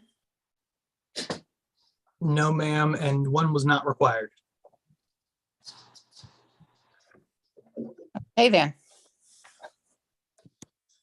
Okay. Any more questions from the public? Yeah, I have a question. Yes, Mr. Broder. Yes, Rep. Brodeur over here and Bobby Jones. My question is concerning the Duckers Lake townhomes. Is there any plan for parking for these 16 townhomes? Because I believe that it's just it's to be placed on the cul-de-sac, and I don't believe that there's any parking available for that on the sides of the road. Yes, so each unit will have its own off-street parking, and it will also have a garage, I believe single car garage. So there should be adequate parking for each unit to park off-street. Okay. This is Lauren Hogan off of Bobby Jones. So with having 2 to 3 bedrooms per unit, and a 1-car garage. I mean, we're looking at, at least 2 cars per unit. And there's no way that you can have a cul-de-sac that ends in that street that already has a curve in it that you can barely see around the curve because of the home on that corner. How do you think that there's going to be that much parking? I personally lived in Lexington and Masterson Station that had the same type of development. The development was condo townhomes with houses as well. There was always parking on the streets. You could barely get through with your vehicle on both sides of the street. I mean, we had a 3-bedroom townhouse and there were 3 people with 3 cars. I just don't understand how this can be approved when there's cul-de-sacs. What was the question there? The question is, how do you address, 2 to 3 cars per unit that has a 1-car garage? Mr. Pelosi's on the call. He's the engineer for the project. He can correct me if I'm wrong, but I believe that there is 1-car spot for each unit in a garage, and then there'd be another additional spot in a driveway. Mr. Pelosi, is that correct? Yes, thank you, Mr. Judah. That is correct. The code requires that each unit provide 2 off-street parking spaces, and 1 being in the single car garage. And then each unit has a dedicated minimum 20-foot space that is limited common element to that particular unit for the purpose of parking an additional vehicle. What code is that? Is that a KRS code? Is that a city ordinance? Franklin County zoning ordinance. Okay, what number is that? Give me just a second. Chapter section 155, titled off-street parking. And is that already addressed the, currently in our neighborhood, I challenge you to take a drive after this meeting's over in our neighborhood. You're constantly dodging cars right now that have 2-car garages, and there's constant street parking that, you're barely getting through 2 cars. What's the ordinance now? I get the point of ordinances and I get the point of laws and all that. But when you're looking at it from a point of driving through the neighborhood and trying to get through, there's no way. The first part of your question, the table of required parking is section 155.331 of the Franklin County Codified Ordinances. When the Planning Commission approved this plat back in 2006, and then subsequently when it was submitted to me in 2008 as a final plat, there was no provision or requirement to prohibit on-street parking. Since it is a county road, on-street parking is allowed with the exception of proximity to cul-de-sacs, fire hydrants. So unless the Planning Commission imposes some sort of restriction, other than that, this cul-de-sac is currently a county road, and on-street parking is allowed. Any restriction related to parking on a street of a road in the county system has to be addressed by the Franklin County Fiscal Court. So when this was originally approved, was it not for only 10 condominiums, not 16 townhomes? That is correct. When this was originally platted, it was platted for 10 condominium units. These townhomes will actually kind of function like condos. We are going to receive a condominium plat on this, and there will be common areas and governed by an HOA. Well, the rest Are these going to be rented or are these going to be purchased? They'll be condominiums. So condominiums are typically owner occupied. So that brings up a question. My name's Stephen Wilson. I live on the corner of Hope and Robert M. Green. So my question to you guys actually is a 2-part question. One, considering the current number of cars on Hope Drive, there is the very limited possibility that a fire, like an emergency EMS responder vehicle could not get down the street. Mm-hmm. There's parking on both sides of the street, yes. Down in the subdivision, the parking is limited to one side. Now, I've lived here since 2003. And in 2003, when I purchased my home, we were not part of an HOA. And you are not, at this point, going to convince me that an HOA can be imposed onto a pre-existing community. That's ridiculous. The HOA would only be for this development. So it would only be for the corner in the back. Correct. At least that's what I was told. Mr. Pelosi may have more information to that. Well, the intention is that this is a condominium association, and we will subsequently file a condominium plat that identifies each unit, what is private element, common element, and limited common element. And there's an exhibit in the site plan documents that demonstrates what those areas are. A lot of these comments are pertaining to the overall development at Duckers. So I just want to clarify that we are not the subdivision developers. We're simply to propose construction on previously developed lots that were approved for this type of development, and simply requesting an increase in density from 10 units to 16. So not to be disrespectful by any means to anyone, but after seeing and living here for 20 years at this point, the proposed units are going to bring in, if there's a 3-car family, you're looking at 48 additional cars to the subdivision, to an already overpopulated car subdivision. That's where I'm coming at with this. There's children out here, there's school-age kids out here. The buses won't even go past the stop sign on the corner in front of my house. They won't even turn right to take those children home. So there's got to be some kind of consideration for that, at least once the planning comes in together for the rest of this, for the rest of the property.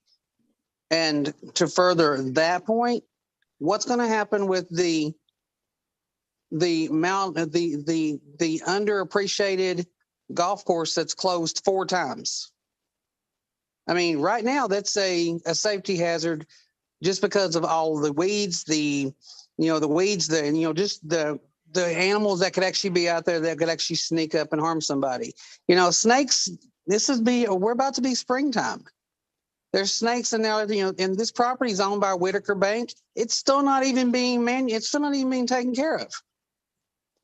So putting in the townhomes is not, you're just adding more fuel to the fire eventually. And as I've addressed once before, amongst my neighbors right here on the corner, nothing will ever be done about the traffic until somebody has gotten seriously hurt out there in that street. I would just like to make a point of order that these are intended to be questions for staff at this time. We believe we will have an opportunity for testimony. Mr. Judah, I apologize for that. I was getting ready to ask let some of these be directed toward Mr. Pelosi, as he can kind of like dovetail those into his presentation. Well, I asked a question about whether these were going to be rentals or purchased, and nobody answered that question. I think Mr. Judah did answer that question. I believe I did as well, and I'll repeat that is what was the answer? Condominiums are typically owner occupied. But just if the owner typically are these going to be owner occupied or not? I needed like a clear answer. Well, to be fair, you could have a single family home. Mr. Judah, you don't know the answer. Mr. Judah, stop. Mr. Chairman, for point of order, yes, sir. This is dealing with a development plan. The staff can't say specifically whether or not it's going to ultimately be rented or sold or housed by anybody else. And that's simply, it really isn't relevant to our situation of the development plan. Okay. All right, going forward. At this point in time, I think we can move on to let the applicant, I think, is Mr. Sanderson. Yeah, Chairman Wright, I'm just curious about the parking when it says there's 2 parking spots.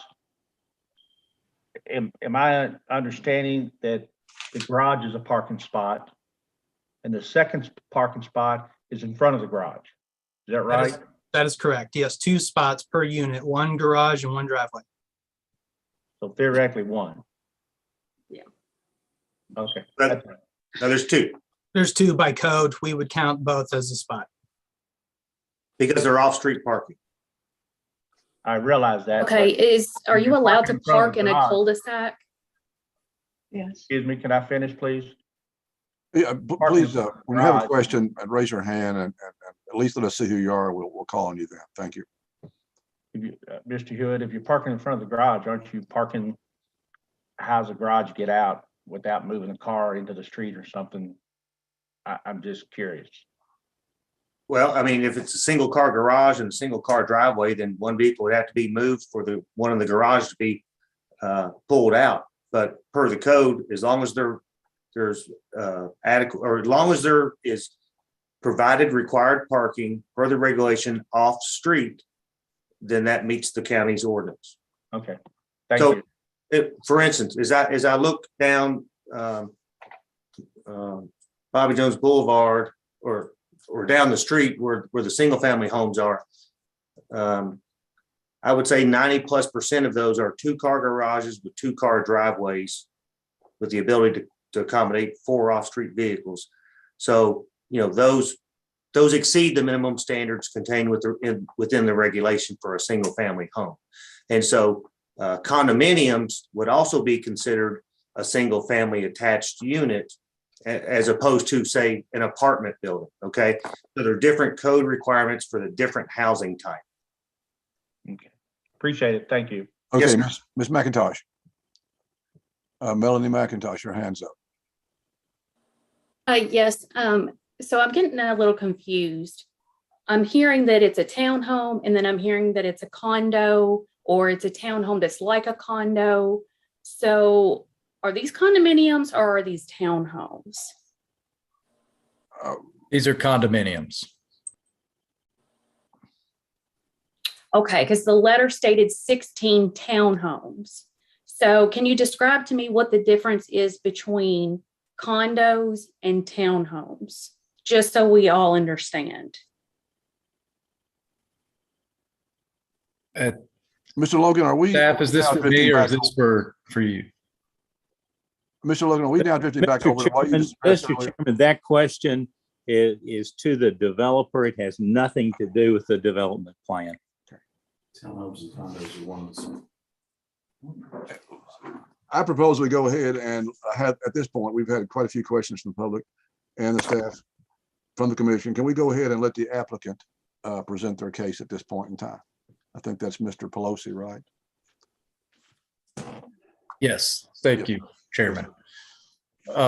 It's just to clarify, as far as townhomes and condominiums go, the difference is a townhome is a specific type of building, whereas a condominium is really just a way to divide property ownership rights. So you're really comparing apples to oranges, dividing the two. There's all types of condominiums. With that being said, our proposal is simply to develop these townhome units in a condominium association at the end of a cul-de-sac on a developed lot. Staff has recommended approval. I've reviewed the staff report and we agree with the findings presented therein and open it up for questions. Okay. Does anybody on the commission have any questions of staff, the applicant, pardon me? Anybody on the commission? Okay. Anybody of the public have questions at this point in time? And we're not taking testimony, but any questions, Mr. Pelosi? Mr. Chairman, Ms. Hogan? my question was Pelosi, are these 2 or 3 bedroom units? Oh, excuse me. Go right ahead. You're fine. Robert, that was a question by Keith Lee there. He asked, he wanted to know if there were 2 or 3 bedroom units. I think that was Mr. Pelosi. Yes, there are a mixture of 2 and 3 bedroom units, which are identified in the site plans and within the floor plans that were submitted with our application. So the site plan identifies, and I don't have that count off the top of my head, but unit type A is a 2-bedroom unit and units B and C are 3-bedroom units. Okay, I see Ms. Compton's hand up. Ms. Compton, you have a question? And Lauren, I'll get to you in a second, please. I see. I don't have a question. I want to testify when you're done with questions. Okay. Ms. Hogan? Okay, so what is classified as a multifamily use, condo, townhome, whatever you want to say, and a single family?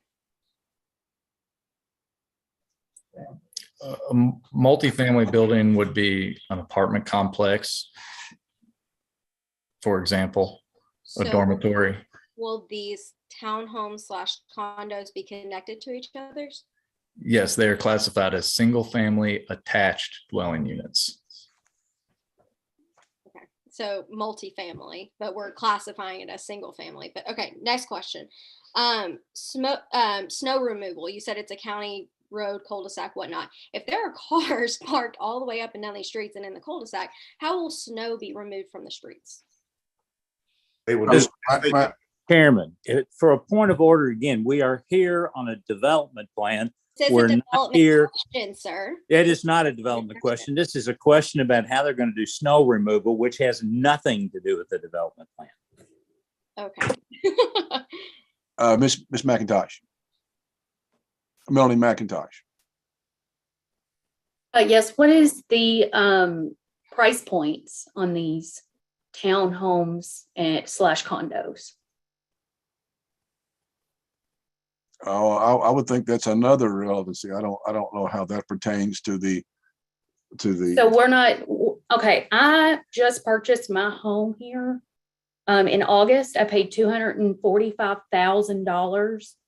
I would think that it would be important to know how this construction is going to affect the property value. So I do think it is important to know what the price points are going to be. I would not think that would. Mr. Logan? Mr. Chairman, no, whatever price they're going to charge. Are you all from Frankfurt? The development plan. Ma'am, we're all from Frankfurt, and we're not. These are questions that don't need to be. These are pointed questions of individuals here. We're not under. I just want to know what the development price range is going to be. Is this going to be a Section 8? Is this going to be luxury condos? Mr. Chairman, it doesn't matter for a development plan whether it's Section 8 or luxury. Both of those parties have a right to have housing if it falls within the right definition. Exactly. Okay. I don't believe that they have the right to tell us that luxury condos are going to be built at the end of our cul-de-sac and then try to sneak in 16 townhomes and change the plan completely. That is the reason for these questions that I do think need to be answered to the public.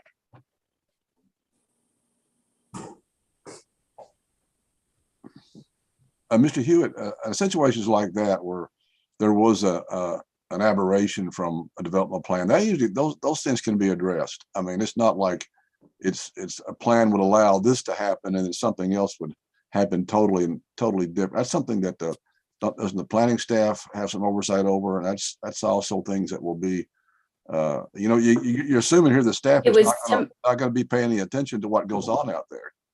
I think that's a little unfair to. No, it was to my understanding that's what this meeting was.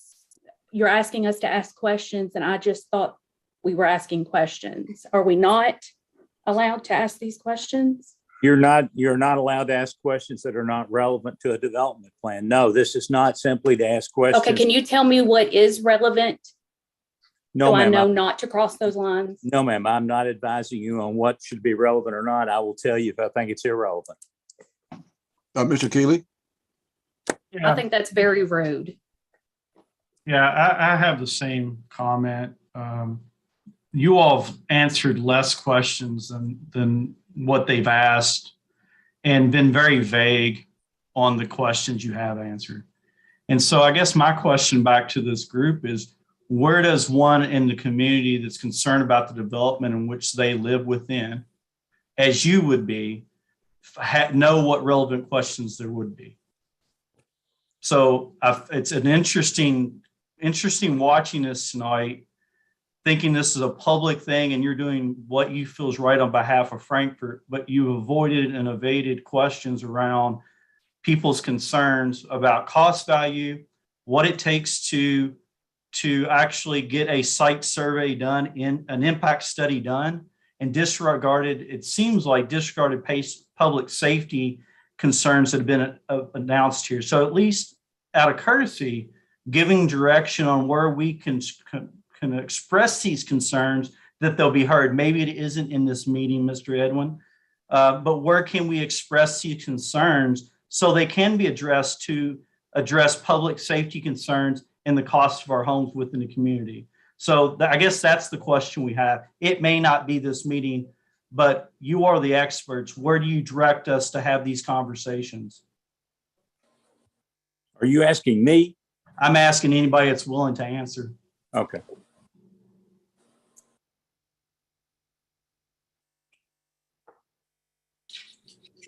So it really appears one-sided here. Mr. Keeling?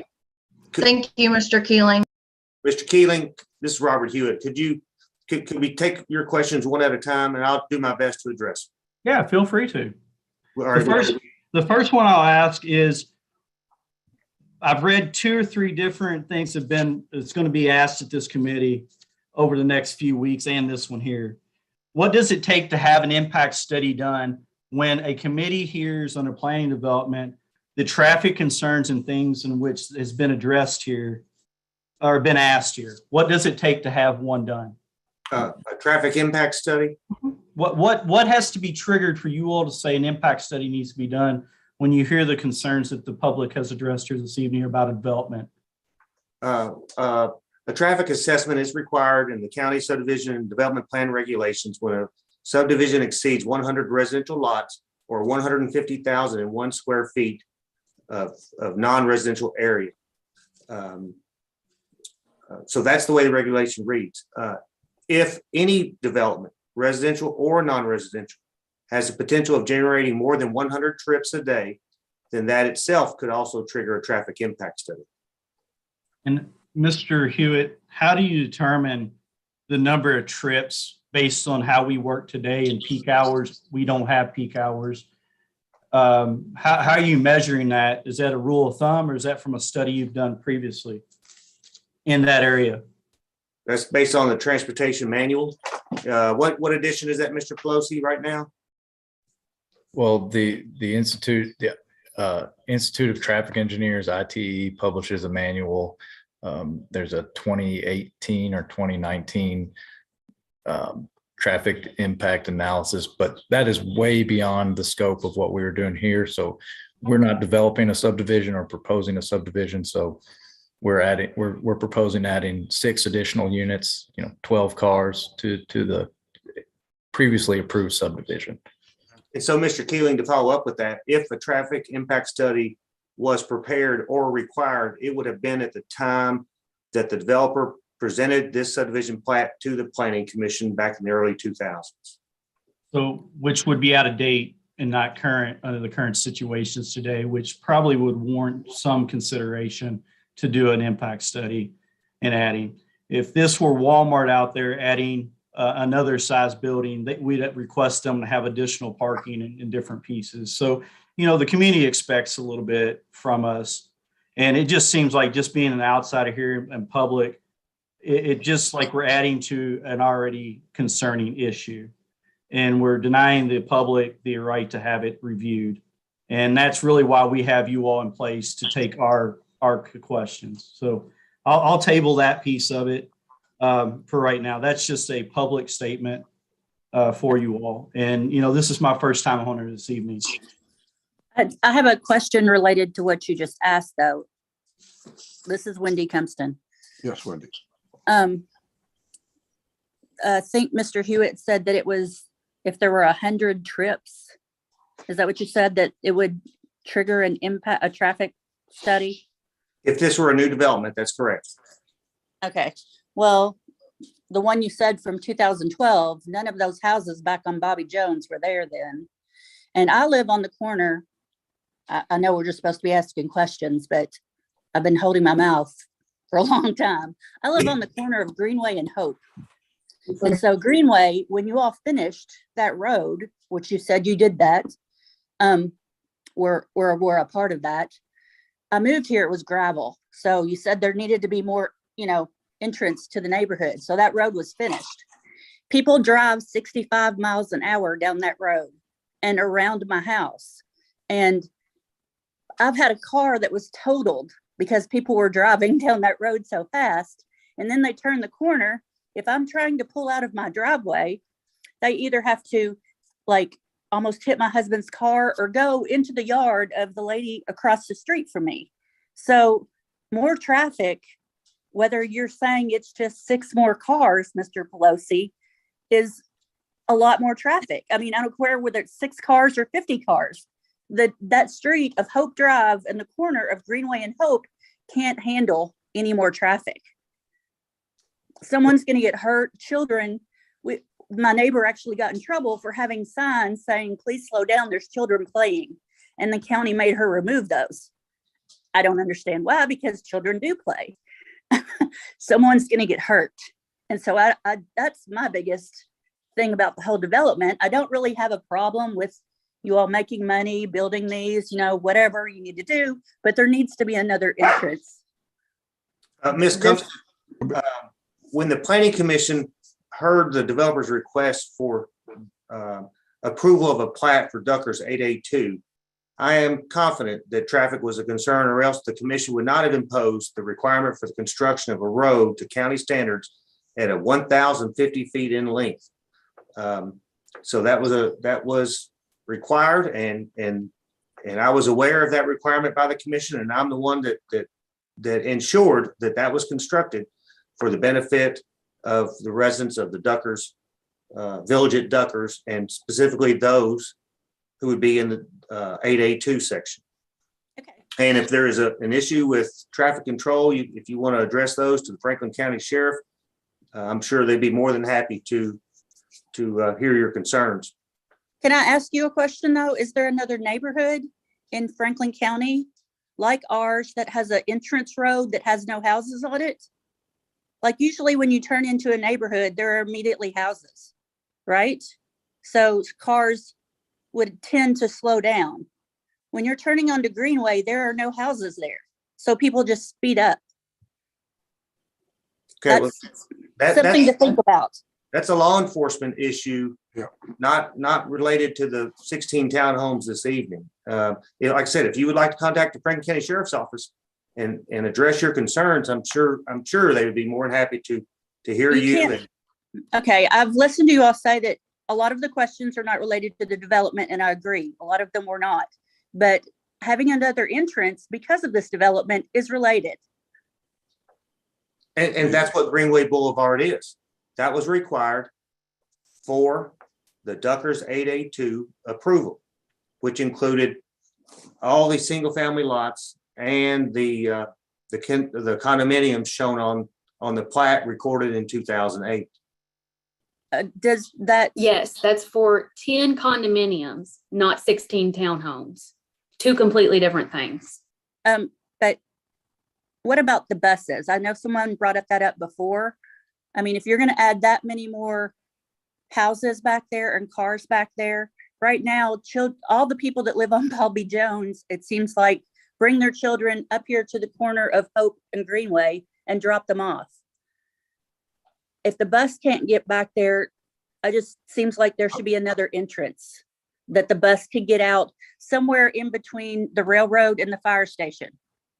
Okay, we're moving well beyond. I mean, this is, and I know that you all have asked questions and feel like you're not too sure what's pertinent or not. But it's apparent we've gotten over it for what we mentioned snow removal a while ago, and we're getting school buses. I don't think that what we need to address that now. That's not what this hearing's about, and we need to move right along. I want Mr.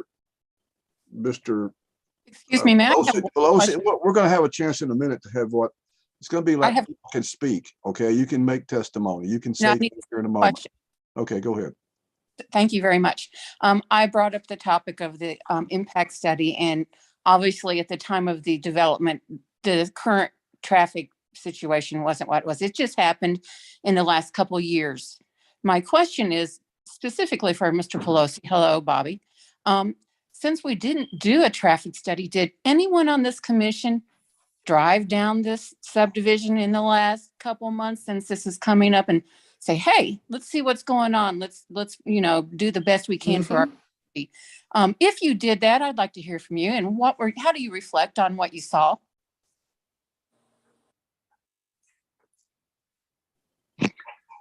I can answer that. I've driven those roads several times, and all I saw was empty lots. As the director of the Planning and Building Codes Department, I've been down that road more times than I can count. It's unfortunate that single-family detached homes with 2-car garages and 2-car driveways have to park on the street. That's unfortunate for buses, emergency vehicles, and the road department.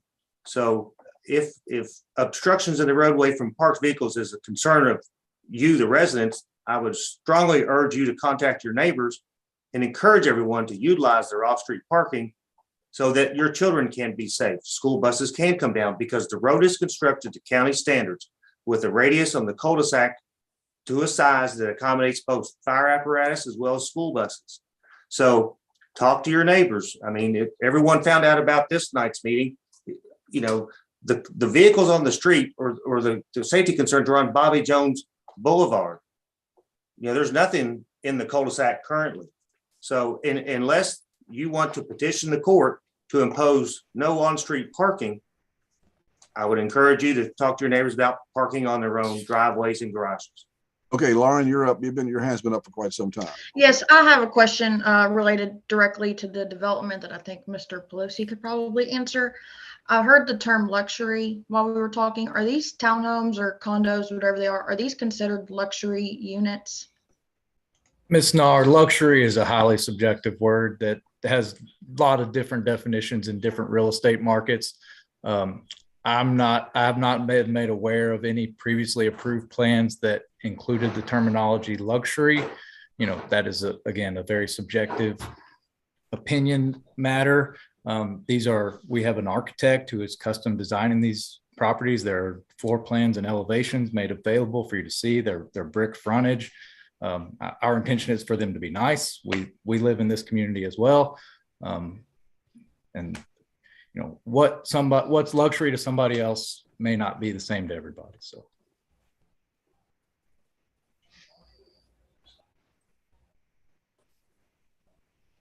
Okay. So you do know the value then at that point, if they're brick and whatnot. Okay. Ms. Pelosi, you want to go ahead and continue with your presentation, or are you? Where's Mr. I've lost it. As far as concerns about the property values, I'm not the realtor or the appraiser. I don't know what the fair market value of these properties will be when they're completed. I would, imagine they would be comparable to other properties in the subdivision.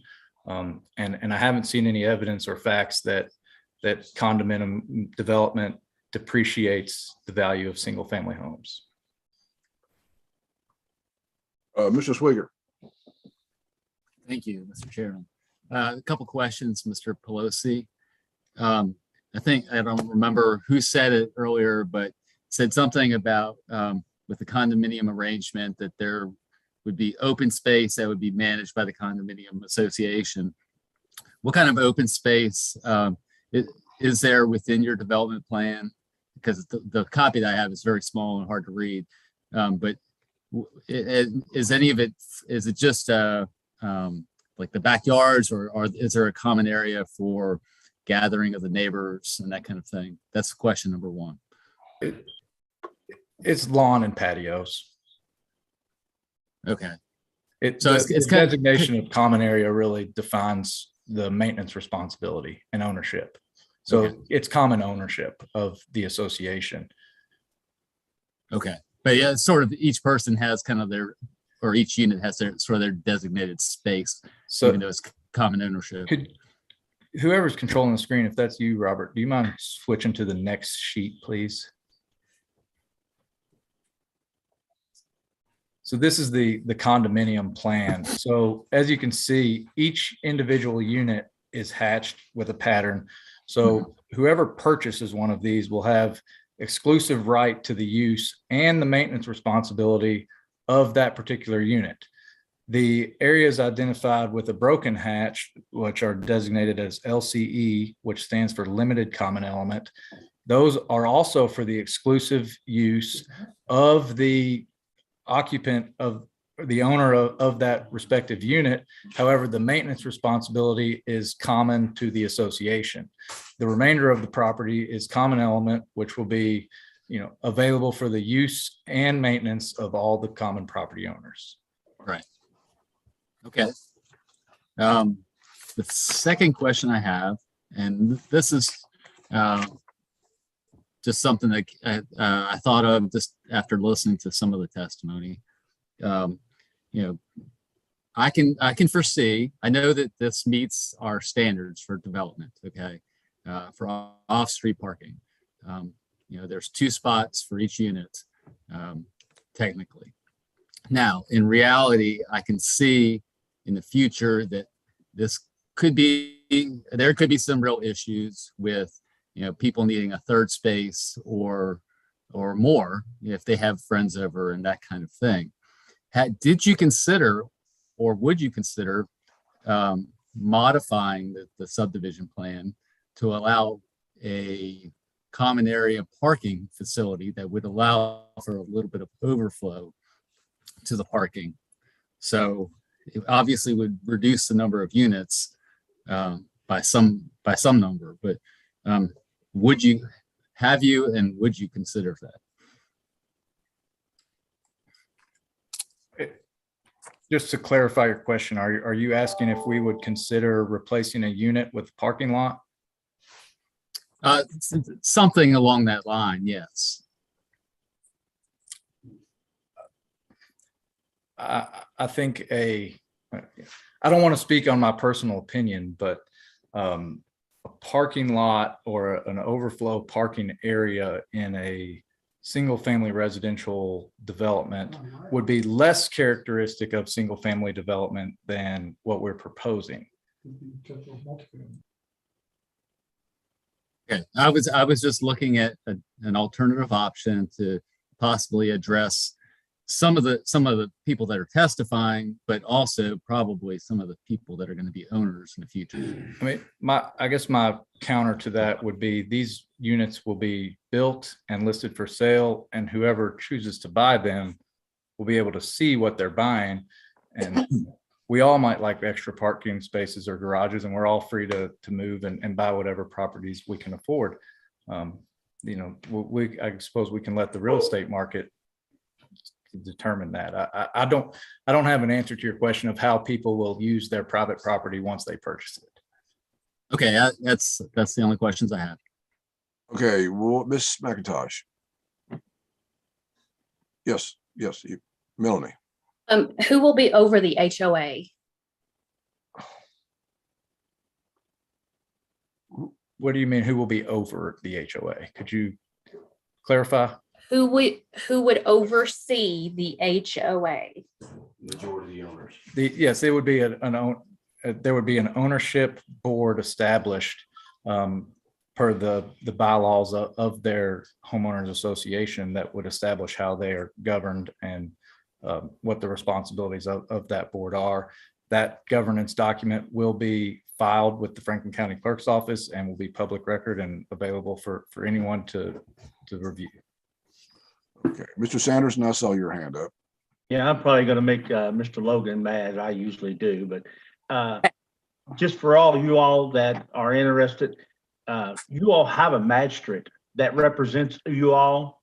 If you all want to get together and meet with your magistrate and let him hear your concerns about your subdivision and your issues, that may help a lot of you all understand and have your questions and answers. Because once it leaves us, it goes before them.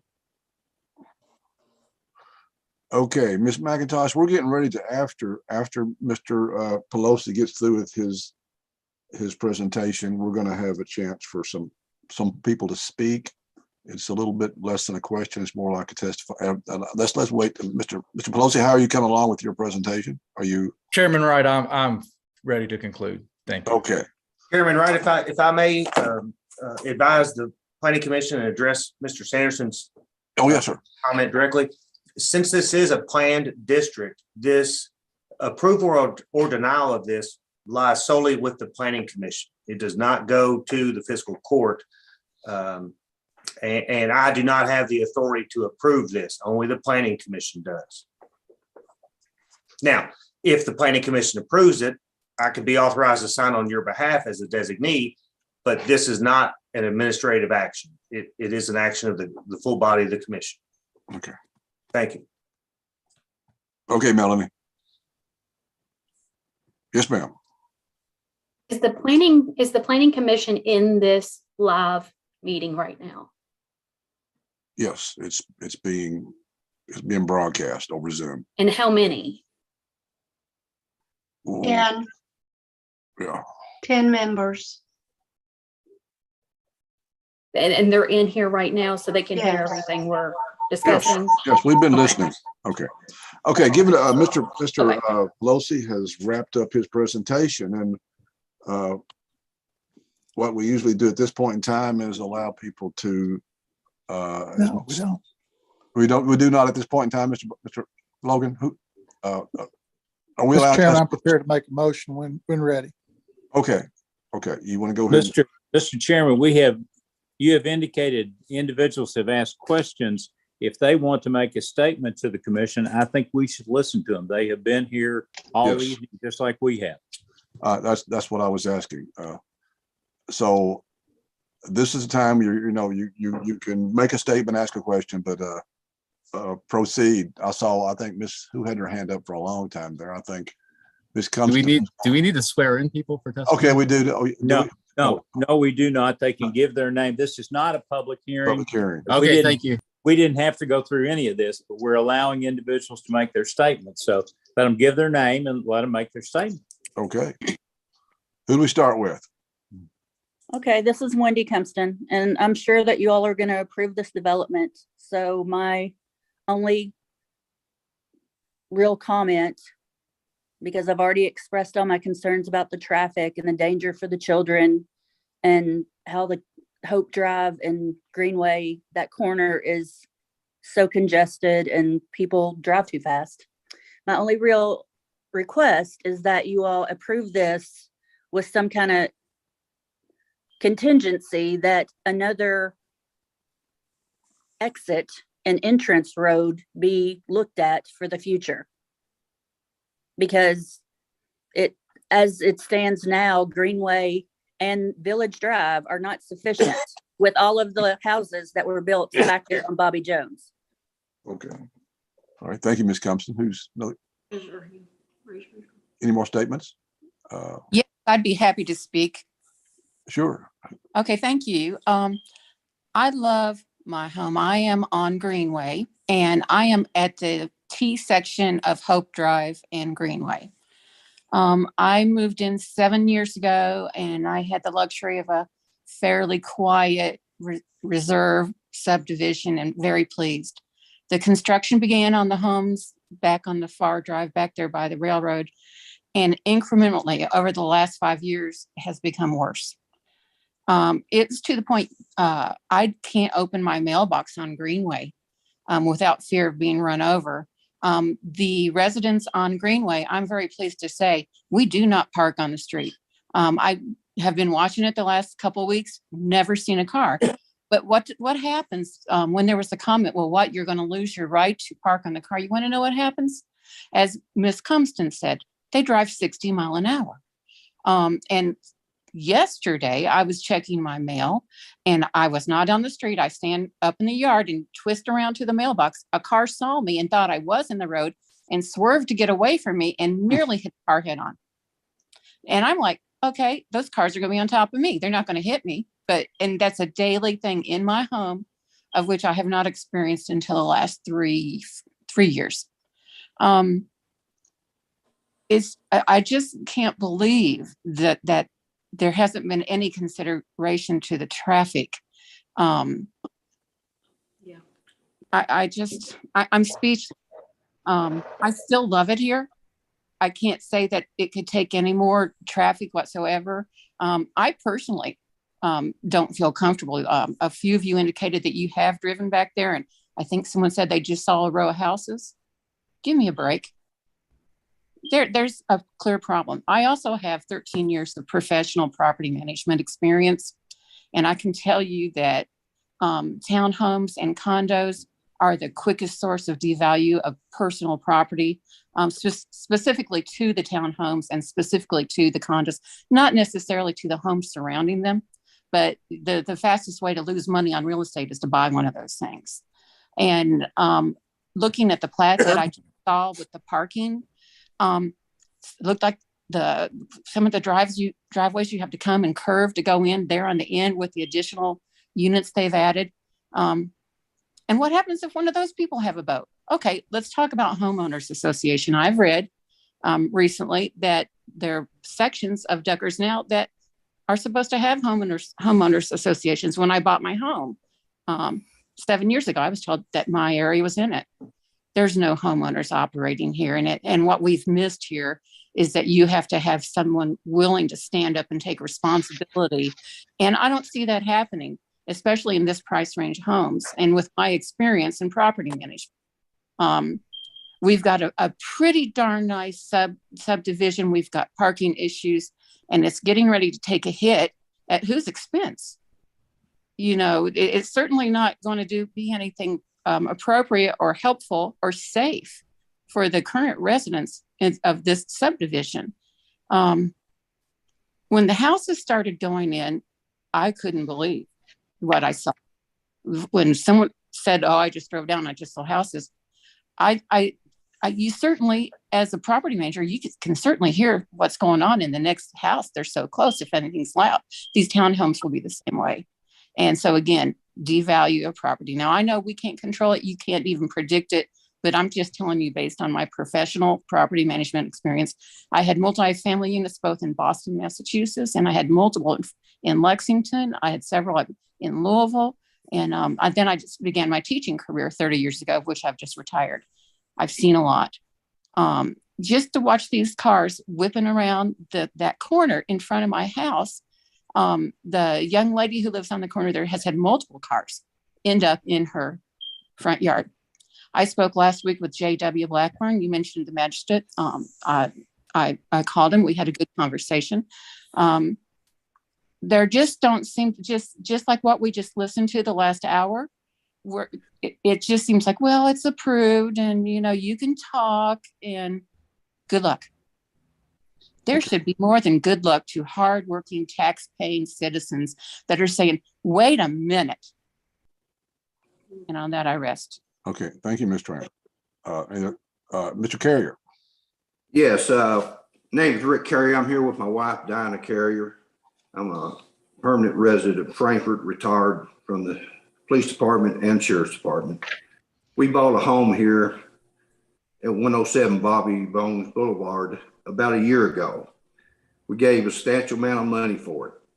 Shortly, when these apartments are built, and I'm gonna call them apartments, there's gonna be 3 decks right at our back house, side of our house, right where our bedrooms are at. There's gonna be 16 apartments up on this hill. There's not gonna be enough parking. It's gonna depreciate every house in this subdivision. And there will be problems up there because he's not going to sell all of these apartments. So he's going to have to rent them, and they're going to be rented to the government. And you're going to have Section 8 in these houses, and our property values are going to drop. We're going to have traffic problems. We're going to have crime problems. This whole subdivision, which is a wonderful subdivision, we have some wonderful people here. It's a great place to live. I plan on retiring here. It's been the rest of my life here.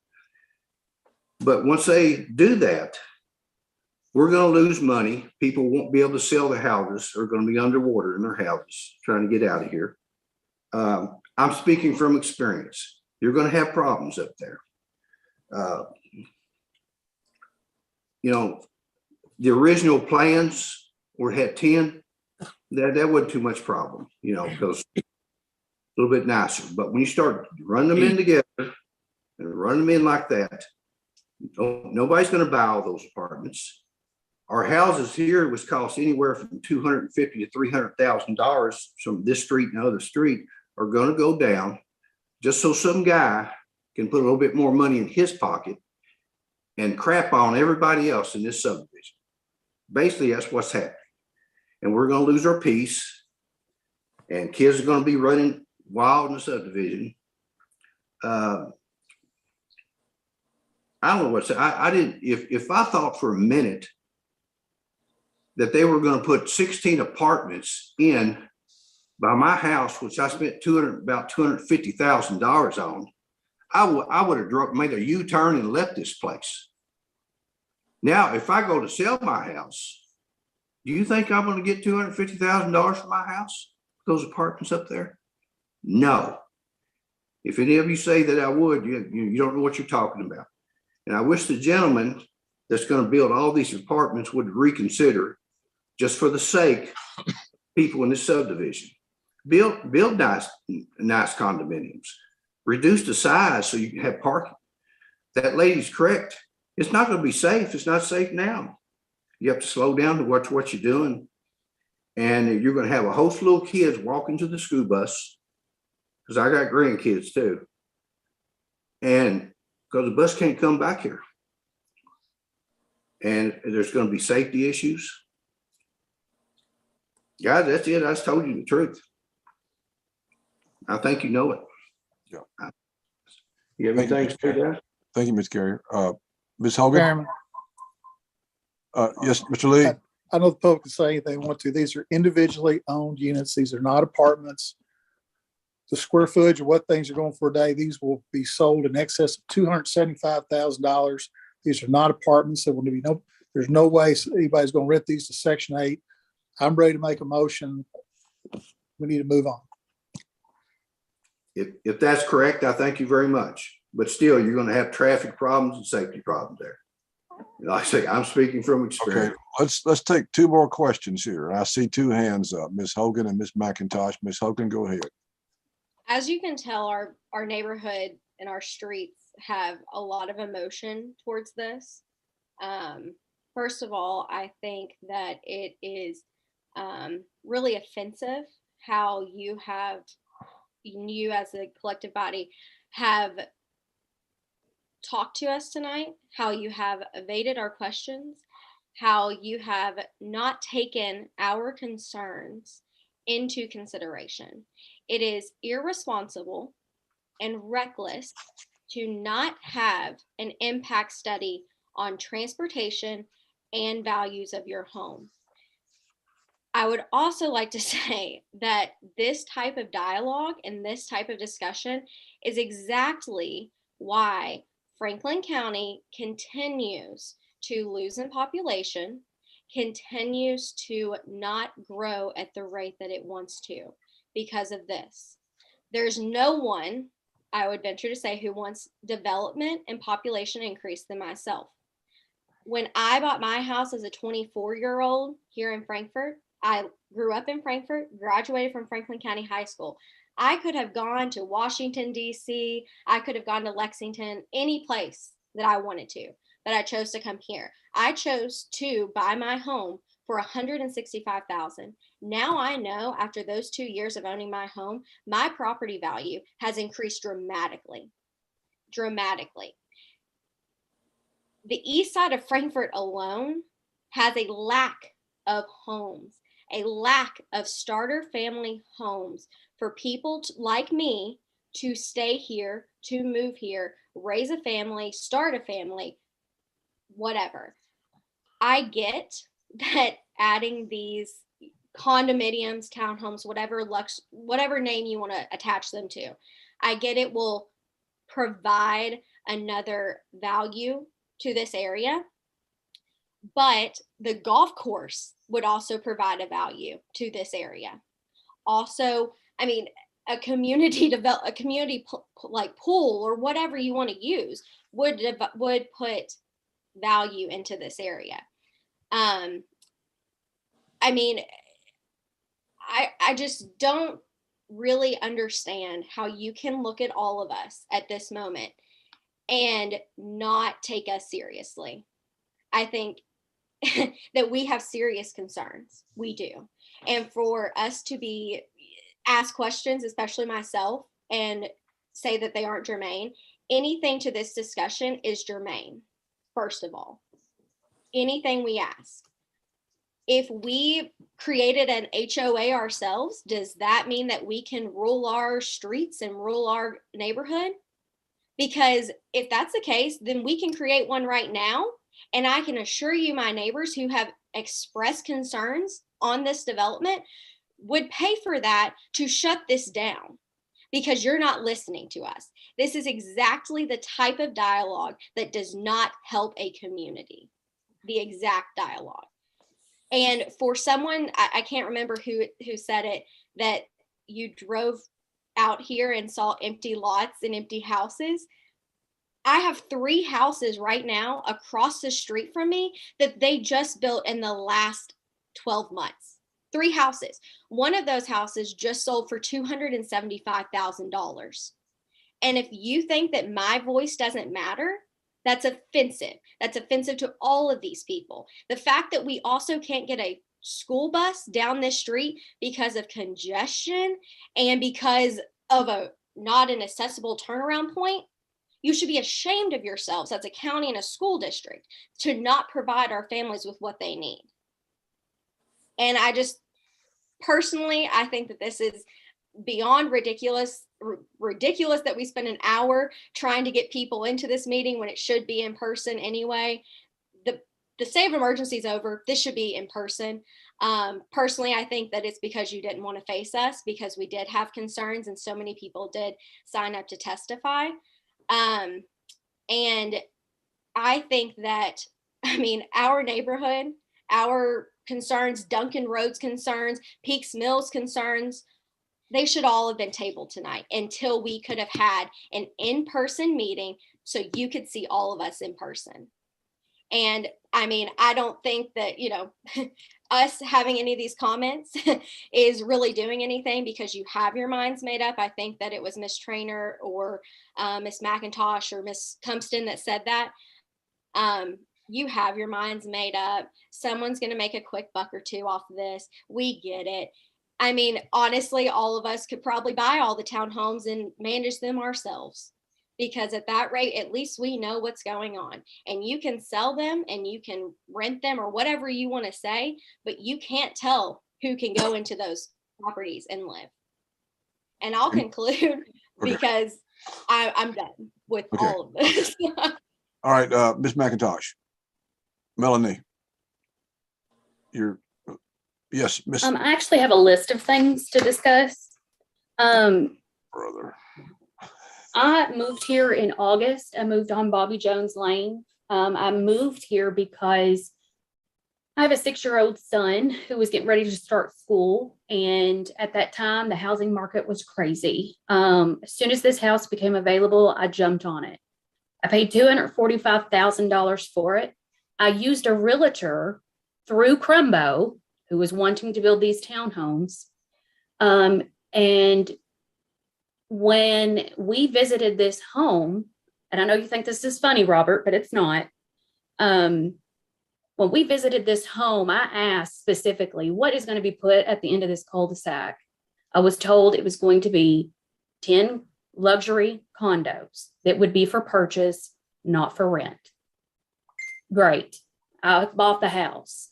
Since living here, the school bus will not come down the street at all. I would have to take my 6-year-old over to a whole nother street at 6 o'clock in the morning, leave him standing on the corner before a bus would even come through. If you don't believe me, contact the school bus people. Anyways, they refused to come down here. They said there is too much congestion, yada, yada, yada. So that was my first mark of living here. Then I, through the grapevine, received a letter that was only sent to 3 homeowners in this entire neighborhood. That 16 townhomes were seeking approval to be put in. When there was already an approval in 2008 for 10 luxury condos.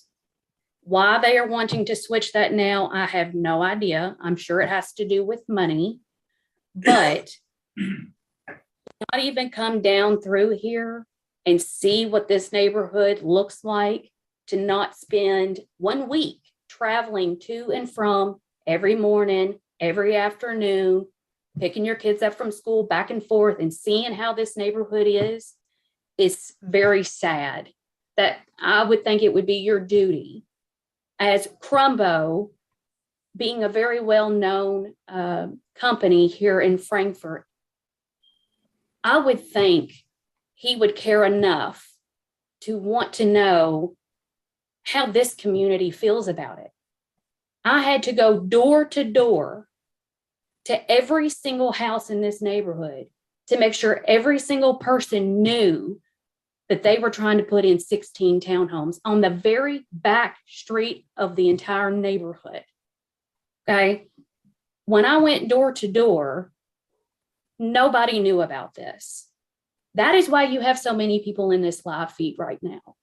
This is also the reason why we have a petition with over 139 people who have signed it within the matter of 1 week. Given more time, I guarantee I can have every house in this neighborhood sign that petition, because nobody wants it. I did not have to convince anyone.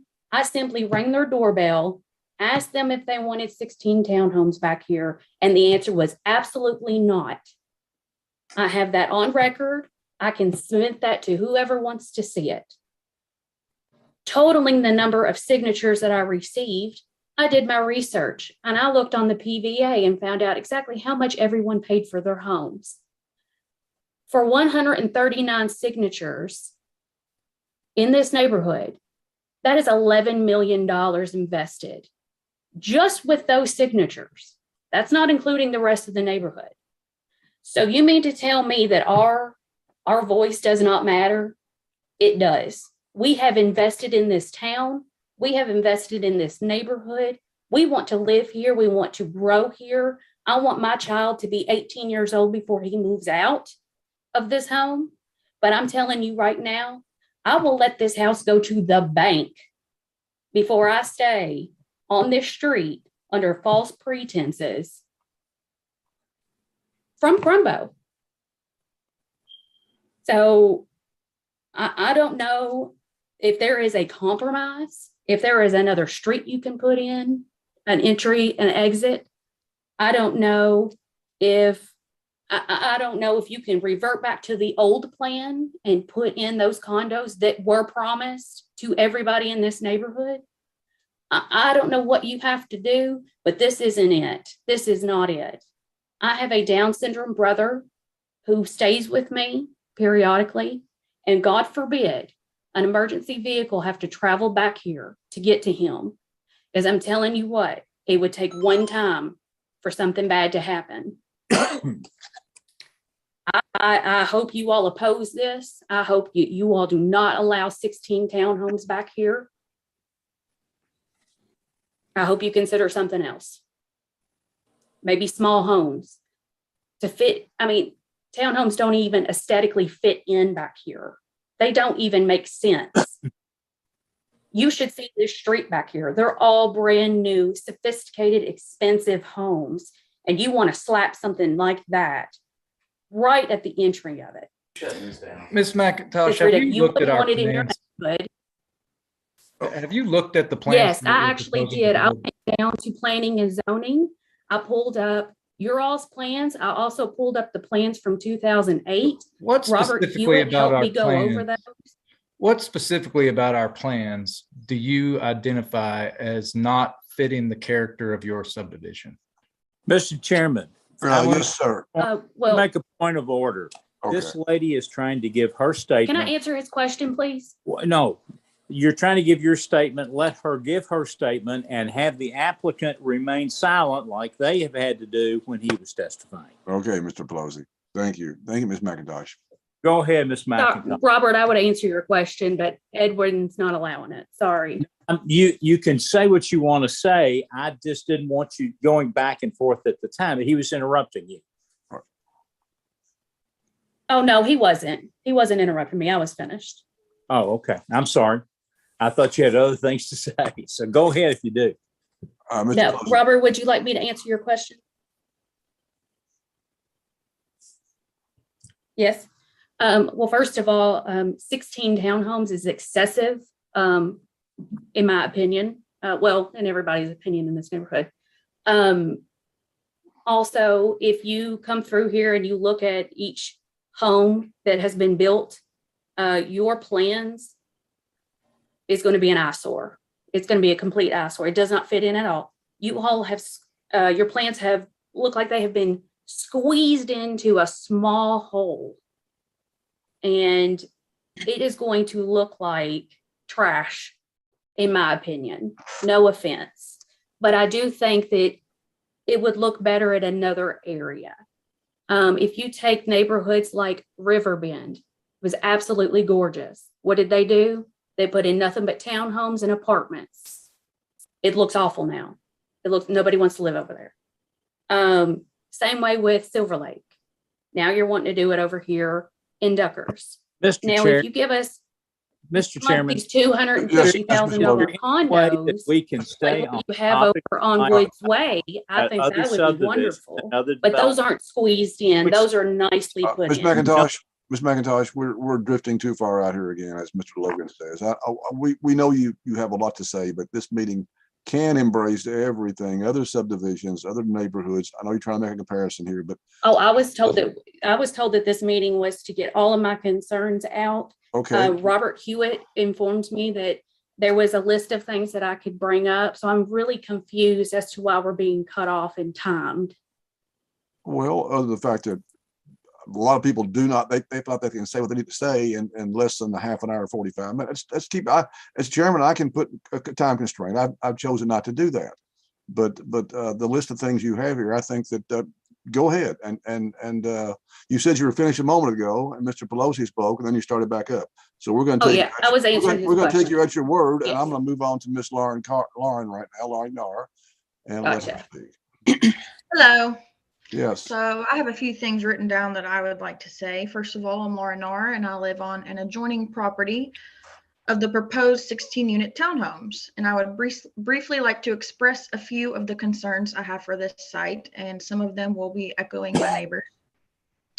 First, I'd like to point out that the original plans submitted to commission in 2008 were for 10 condo units that would be owner occupied and sell at a similar value as homes in the area. The current 16-unit townhome proposal has many flaws. And the first flaw I would like to point out is parking. This site plan shows that these are 2 to 3 bedroom units. If you do the math, this means there could be between 16 to 48 vehicles in this small cul-de-sac at any given time. I would like to reference Kentucky Code of Ordinance 72.14. It shall be unlawful to park or stop a motor vehicle within a perimeter of an area known as a cul-de-sac. Why the Code of Ordinance is different in Frankfurt, I'm not sure, but this ordinance was written with safety in mind. Should there be 16 to 48 vehicles in this cul-de-sac, this means that some of the vehicles will have to park across from existing homeowners, creating congestion on our already narrow streets and creating unsafe traffic patterns. The roads in our neighborhood were not designed with street parking in mind. If you look at the site plan, it's pretty hard to figure out how there is room for 16 to 48 vehicles in such a limited space and each unit only offering a 1-car garage. Next, I would like to address traffic. As written in the Franklin County subdivision plans and regulations, which I found online and are public record, the regulations are intended to ensure proper design and arrangements of streets to create safe, efficient traffic regulation with an adequate and open area. This site proposal does not align with these provisions, which I am kindly asking you to enforce.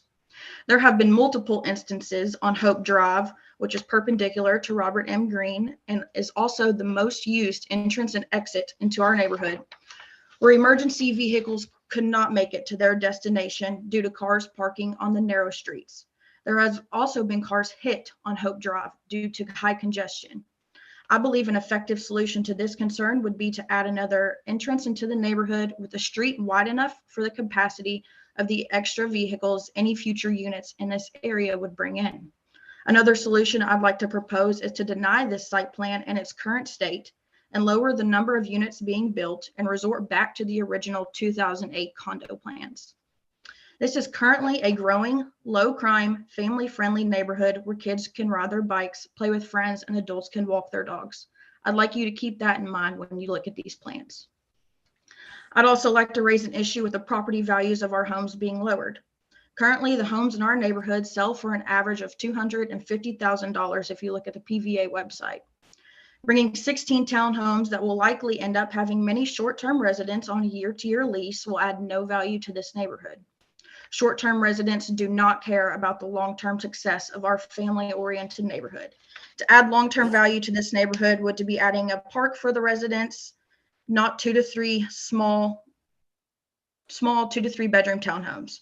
I'd also like to raise the question as to why the original 10 condo plan has been altered to a less safe and effective plan. The happiness, safety, and value of existing homes should not be put before more revenue. To make Frankfurt an attractive place to live, we have to make our neighborhoods attractive also. Therefore, I am respectfully asking for the 16-unit townhome plan to be denied. Should construction take place in this cul-de-sac, I'd like to see the original plan of 10 high-end condos come back to life for single-family homes, as well as a safer, more effective traffic patterns in the neighborhood. Thank you for your time. Thank you. At this point in time, do we have a motion on the request?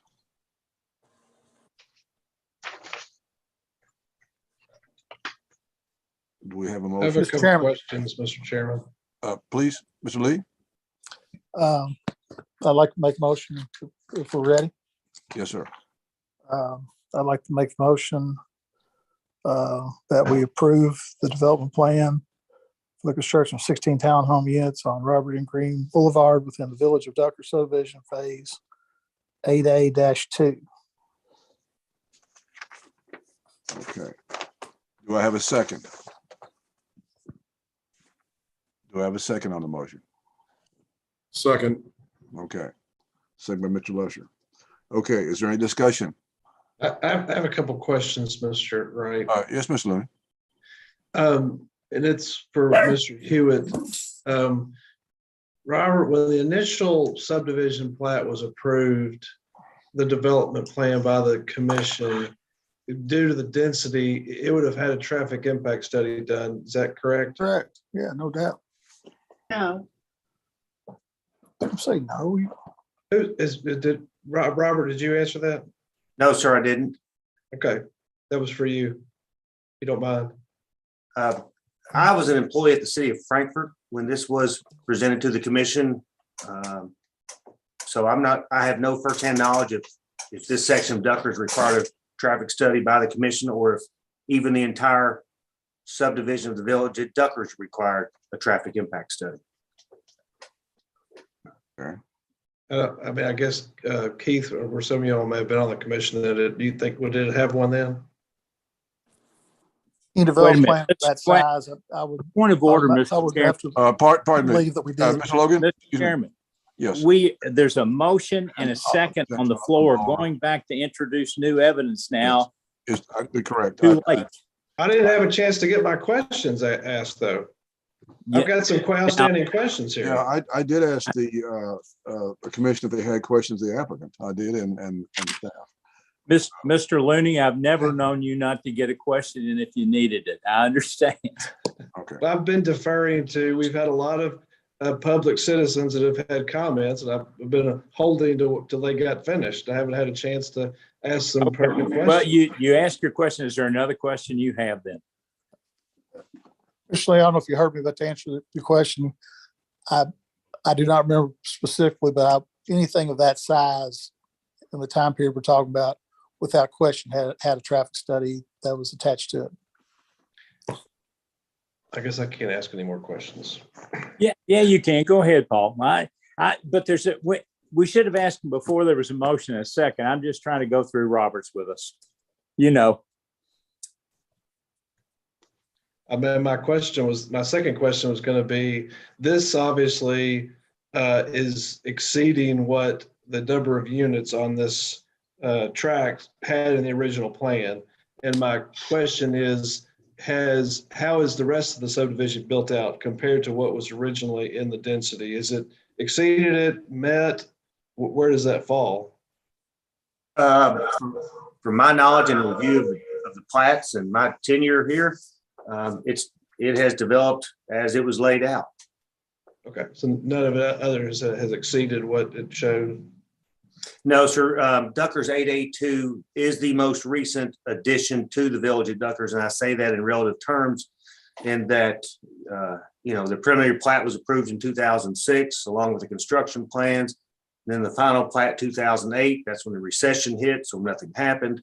But otherwise, with the exception of when you enter the subdivision, what appears to be an apartment building is actually individual single-family lots on attached housing. Other than that, everything in there, with exception to the case tonight, is all single-family detached, specific to the village at Duckers. Now, there are other phases of Duckers that are strictly condominium development on its own. That's the condos at Duckers.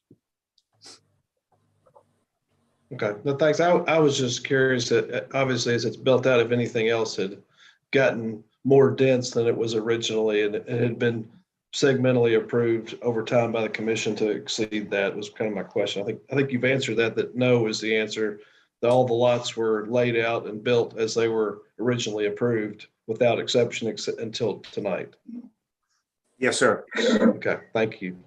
Thank you, Mr. Lewis. Okay, is there any other discussion among the commission here in regard to the motion that has been seconded? Any questions or comments? Hearing none and seeing none, Madam Secretary, would you please call the roll? Yes, sir. Mr. Boggs? Yes. Ms. Cross? We can't hear you. Ms. Cross? Ms. Cross is Unmute. muted. I am. Okay. This has been very difficult to listen to. There's been implications verbally and in the chat that basically the planning commission is on the take, that we will vote strictly by the money.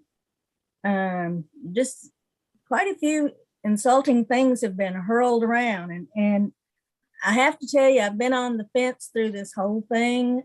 Some of you who have been very respectful in your comments and whatnot have kind of touched my thoughts on this, and to be honest, I really wish that perhaps the police or somebody would come deal with your parking issues. But there's a lot of the complaints and things that have been, no, we can't do that now. We can't. That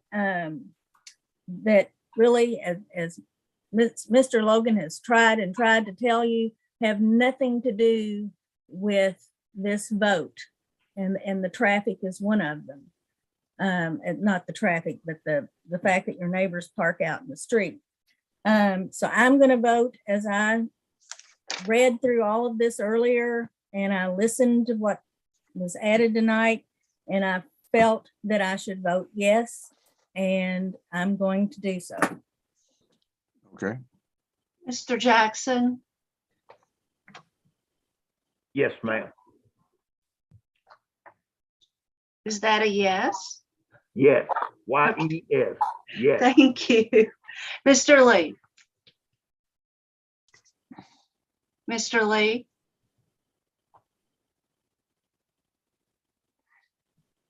Yes, I'm sorry. Could get to it. Yes, thank you. Thank you.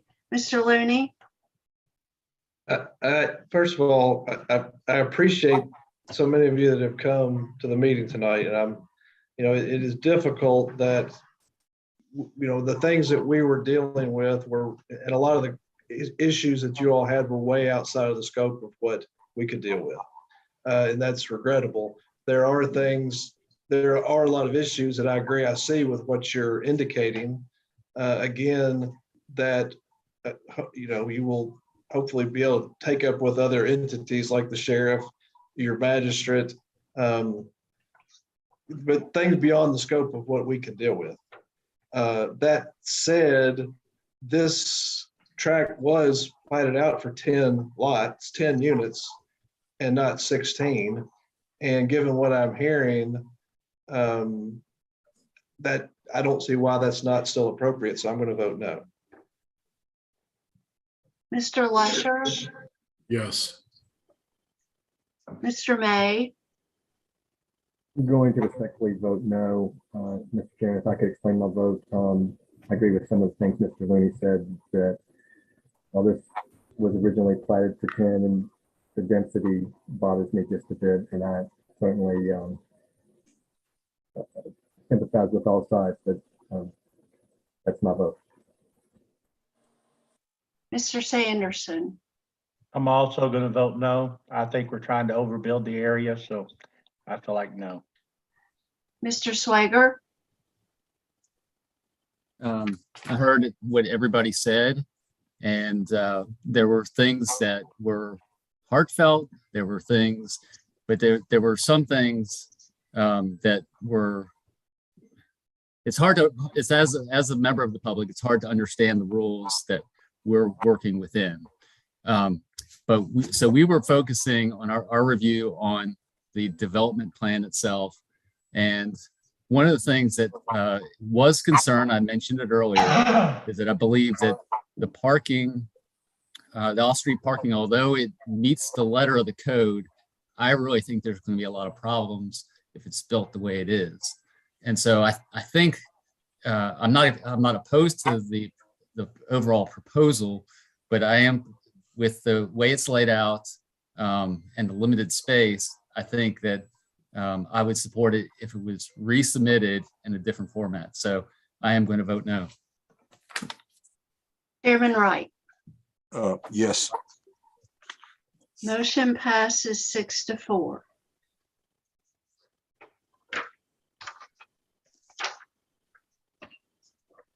Okay. At this point, I'll ask for a motion to adjourn. I make a motion, we adjourn. Okay. Second. All those in favor, say by saying aye. Aye. And thanks for all who attended. Aye. Thanks for not.